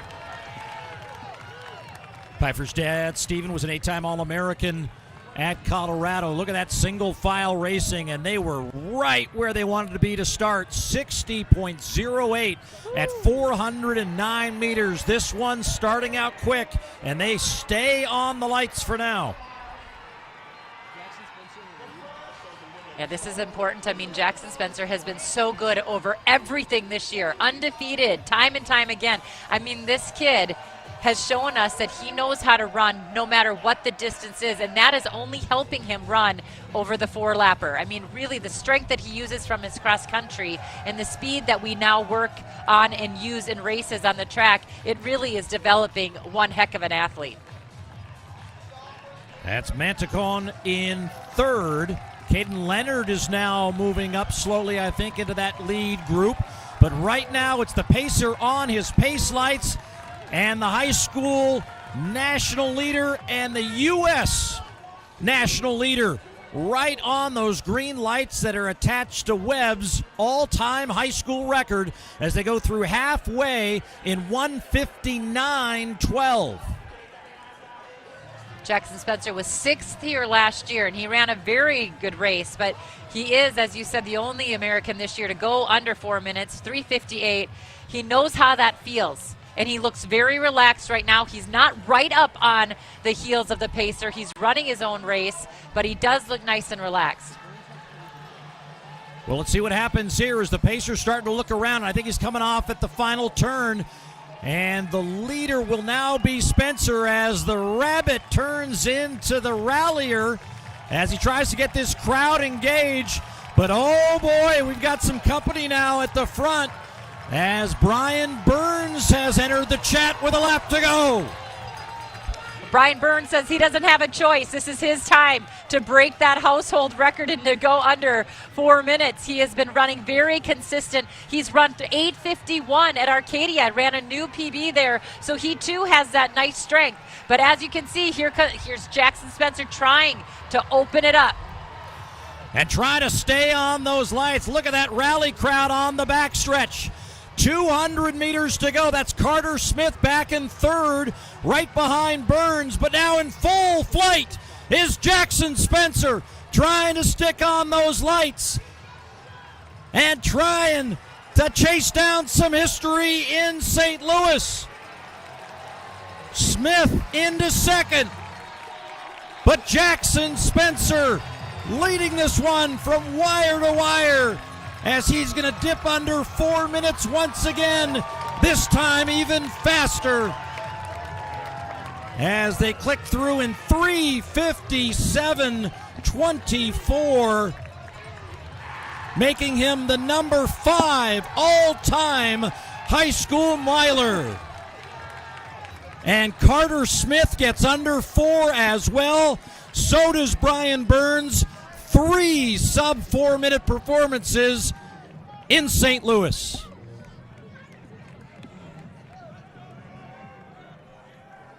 Wowza.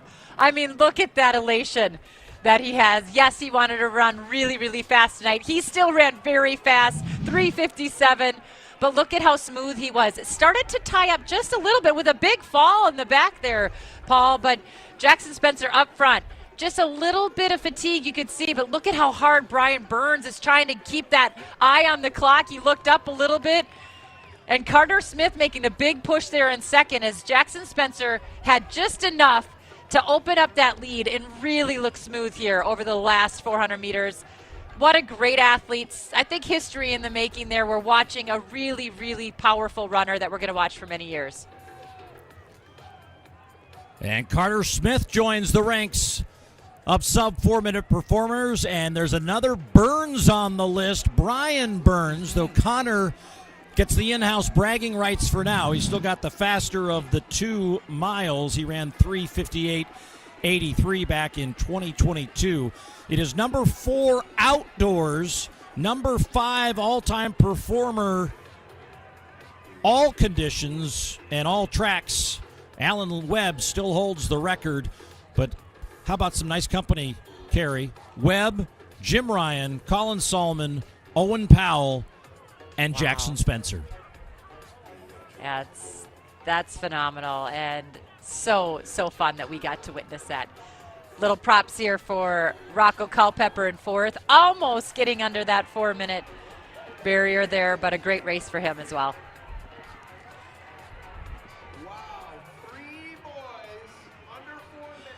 So for the 3rd time, multiple boys under 4 minutes in the same mile race. This race still holds the record of 4, which had never been done before, and that happened in 2023 when Simeon Birnbaum won and set the meet record of 3:57.53.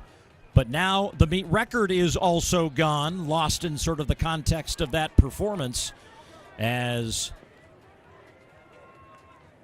Jackson Spencer carves a little bit of time off that list. 3:57.24 now the meet record. He said he was fit, and boy was he right. And you just sort of wonder, Carrie, what can a kid like this do if you throw him into an elite race? I mean, he obviously had a lot of competition in this high school race, but now you're just chasing the mark, and that's how Alan got it. Well, and I like that he said he came into this race, he was hoping to just be aggressive and to go for it, and I think that's what we saw with Alan Webb. I mean, that guy just put himself into these races and went for it, and so I think if Jackson Spencer got into a great race like that, we might see a phenomenal time like we saw from Alan Webb. Well, this is a great moment as all 3 of these young men celebrate sub-4-minute mile performances as we near the 50 total of high schoolers that have broken that mythical mark. It really, and maybe I'm just showing my age here, Carrie, it doesn't lose its luster. It's still one of the great standards in our sport.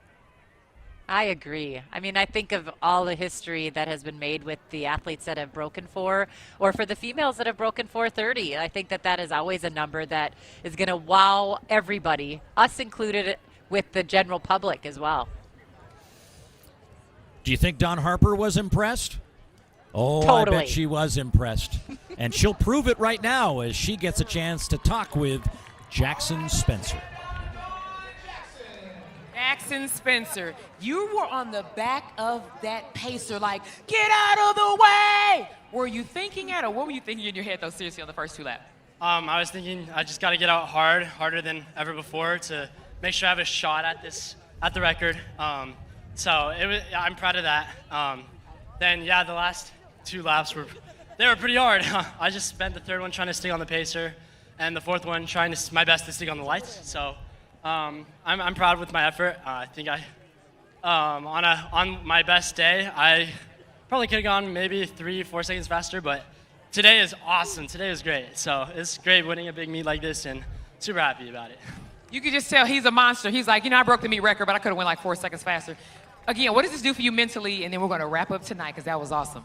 It definitely helps push me harder in the workouts. It makes me want to just get it all that much more, and I'm super excited to see what's coming up in the future.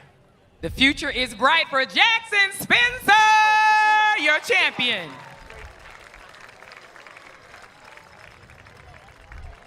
And crowd appreciating that moment. Another moment to watch some history at the Hoka Festival of Miles, delivering it year after year after year.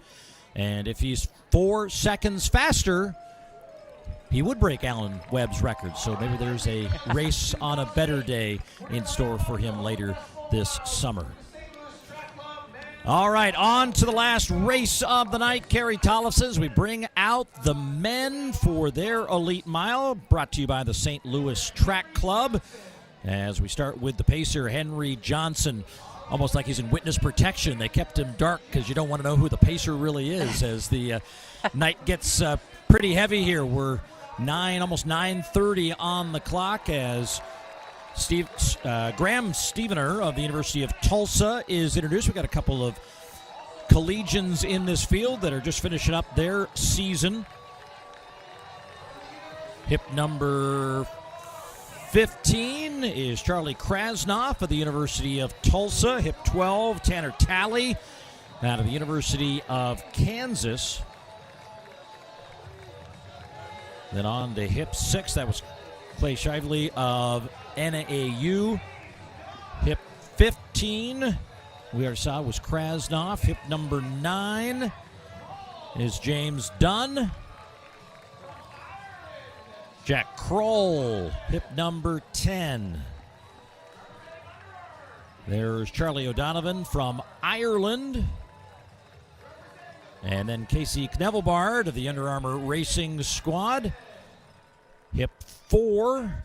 Isaac Baston of the Boston Athletic Club, NCAA indoor runner-up for Drake during his collegiate careers. Jackson Sharp, All-American at Wisconsin. The Australian will toe the line here, along with one of the guys you always cheer for, Eric Holt, taking a swing at winning here in St. Louis with the Empire Elite Track Club. And last but not least, the man who just said he knew he was going to win last year. I don't know what he's thinking tonight, but he's going to try to defend his title. Craig Ingalls, just the kind of character and personality you want to have here to end the night in St. Louis, and that is the reason why. He is dialed into his race plan, but part of that plan is putting on a show. For sure. He loves to run. He loves to get the crowd behind him. He loves the sport, so you could see it. He went and he got everyone excited. He does kind of gather himself. He closed his eyes, took a big, deep breath, gets on the line now and gets ready to roll. Well, the big pressure here is if you don't win and break Jackson Spencer's U.S. number 1, do you go away sort of feeling like you weren't validated? The high schooler still with the fastest mile in the United States this year coming into this group of talented pros. Now, Engels won last year in 3:56.28, so the plan would be to go under that as they get called to the line for our last race of the night. This is the St. Louis Track Club men's mile as they'll start on that waterfall start, stay in a couple of different adjacent lanes, and then come together when Henry Johnson takes to the lead and will step to the front of those race lights. And following him right behind, wearing hip 6, was actually supposed to be the hip number for Johnson. Now they should have, there's 2 pacers now. We didn't get an indication there would be 2 pacers tonight, so apologies there. We've got 2 pacers here in front. They are absolutely winning this race right now because Jackson Sharp is the only one who's got any attention on trying to get back into contact with those guys. Eric Holt running second in that group, but a good separation between the 2 pacers and the rest of the field through a quarter mile. First 409 meters in 60.49, so they're off swiftly. Well, Jackson Sharp is having a really nice 2026. He ran PBs in the 3,000 and 5,000 meters already this year. He ran 13:05 at the Track Fest just last week. He was 3rd in that 5,000 meters, so very strong right now, and he is leading that pack. Eric Holt, though, right behind Jackson Sharp. I call him a baller. That's what I call him. Whenever he races, he goes for it. And we can see it. You can read it on his face, in his arm carriage. He goes for it every single time. And so not surprised to see those 2 leading that chase pack of the Pacers. And Holt, a guy to cheer for. You know his backstory. He worked his way through his post-collegiate training days, had to live at home with his parents to make ends meet, finally got a contract in the last couple of years, and now making a go for it with 2 laps to go to try to win here. He won the BAA Road Mile as part of the Boston Marathon weekend festivities. In fact, he beat Baston to the line for that victory. And Holt trying to stay in the mix here as the Pacers still out in front with Sharp, Holt, Talley, and Engels, our defending champion, still in the middle of that mix, but he's going to have some work to do over the last couple of laps. Engels and Baston, along with Dunn, they all were out in LA just last week. They all raced each other, so they kind of know where each other are at right now, but you cannot count out Craig Engels. He is so good, and we know that he has run so fast over 800 meters. It's been a couple years since we've seen him PR, but he is so talented, and he is now making his way through that crowd and getting up to striking position. And they are bunched together here. This is going to be a fabulous last lap for a race and a victory. That's Neville Bard, who's just behind Eric Holt, kind of laying in wait as they go through 1,209 meters, right around 3 minutes on the clock, 2:59.9.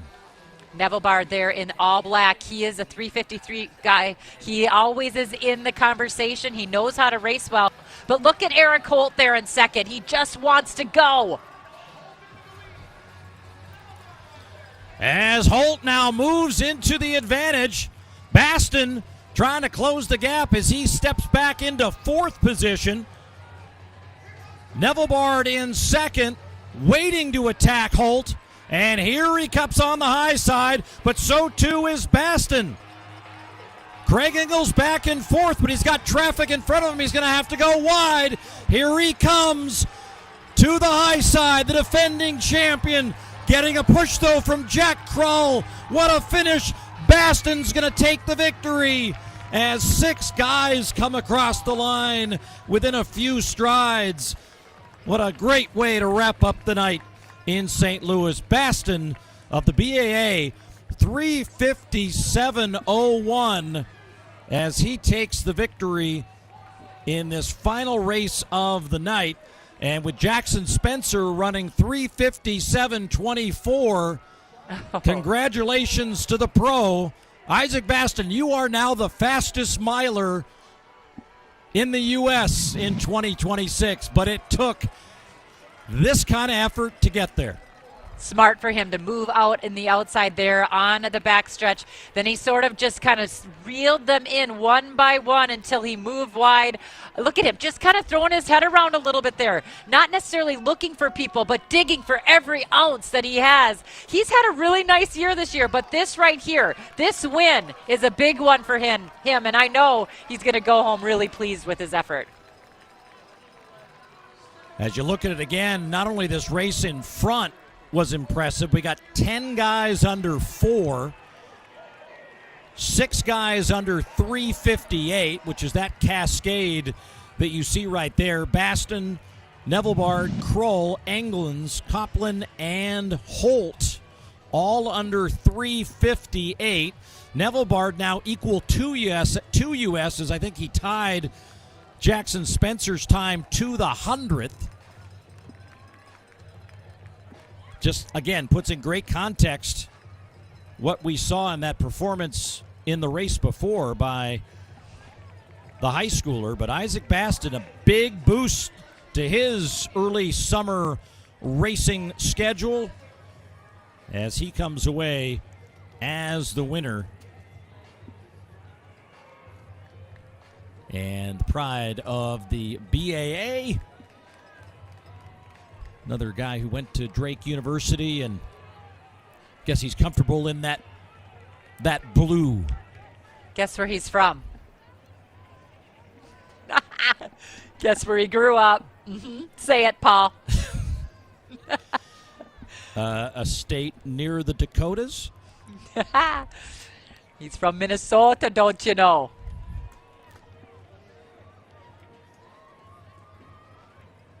As Engels unable to defend his title, but he certainly won the popularity contest as he will go into autograph mode here. And that, another one of the great things about these types of events, the stakes are high, certainly, but a chance for fans to really get up close and connect with these athletes. And when we do that, Carrie, the sport has a chance. For sure. I mean, I love what he's doing. I mean, he feels like everyone's his friend, and we feel like he's our friend. And I rarely get to talk to the guy, but Craig Engel seems like a buddy of mine, and he's so good with the media. He's so good with the fans. He works his buns off, and he drives an RV. How do you not love the guy?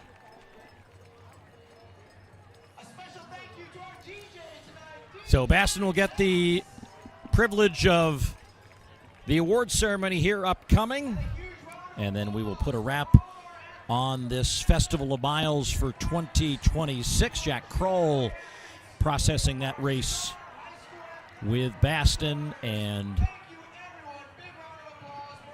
crowd was just absolutely fabulous all night long, Carrie. Really, I mean, I just love this atmosphere. I love that the backstretch has the fans sitting on the hill there. The stands are full. I mean, the DJ's amazing. Ben Rosario does a great job doing all the announcing there. It is really fun, and I love that they give each and every athlete, whether you are still in elementary all the way up to the professional level, a chance to run fast in every opportunity with pacers and lights. They just do it all here. It's great. So the top three being introduced and rewarded for their efforts tonight. Crowd not ready to go home just yet. Jack Kroll finishing in third. Casey Knevillard finishing in second in 3:57.24. Someone needs to go tell Casey he tied the high schooler. Oh, you know what, though? When it's Jackson Spencer, I think you're pretty excited about that. Yeah.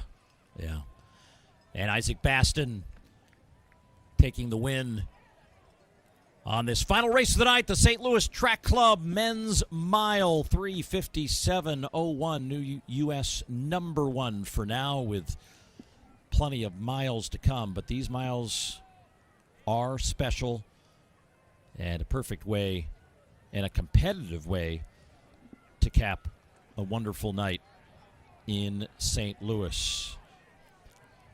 Isaac Baston off the podium. He is in position, and so for one final time, let's check in with Don Harper Nelson and our last winner of the night.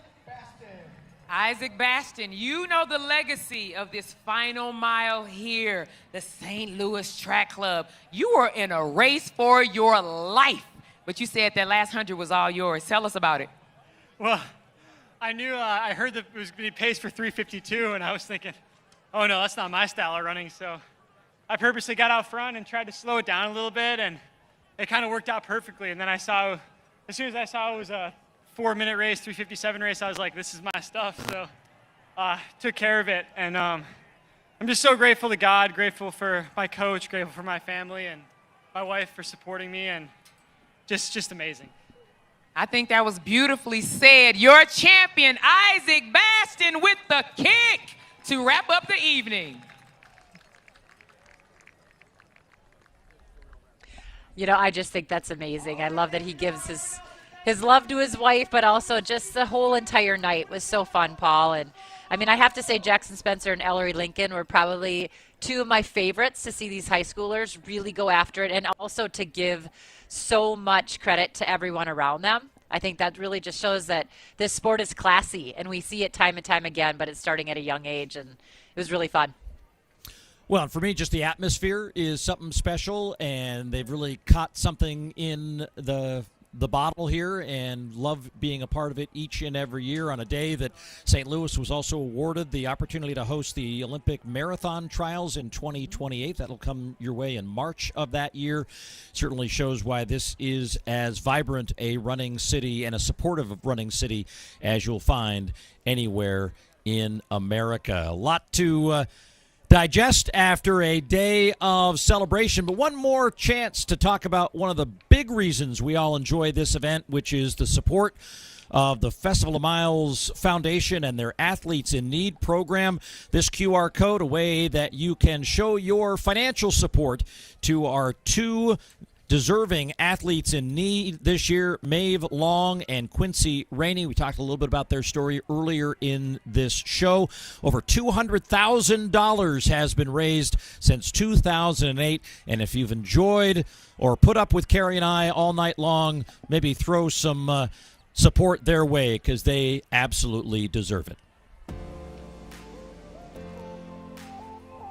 Yet another year where the best in the country came together to run mile after mile after mile. They say, meet me in St. Louis, and this meet is one of the highlights, the Festival of Miles, brought to you by Hoka and the Festival of Miles Foundation. We saw some legendary performances, some breakthrough wins. Ellery Lincoln getting under 4 minutes and 30 seconds, only the fourth high schooler ever to do that. Jackson Spencer moving to number 5 all-time on the all-time high school mile list. A day of celebration and a tease of the great racing to come the rest of the summer of this outdoor season. Our thanks to our entire production crew and everyone behind the scenes. For Don Harper Nelson and Carrie Tollison, I'm Paul Swangard. Good night from St. Louis.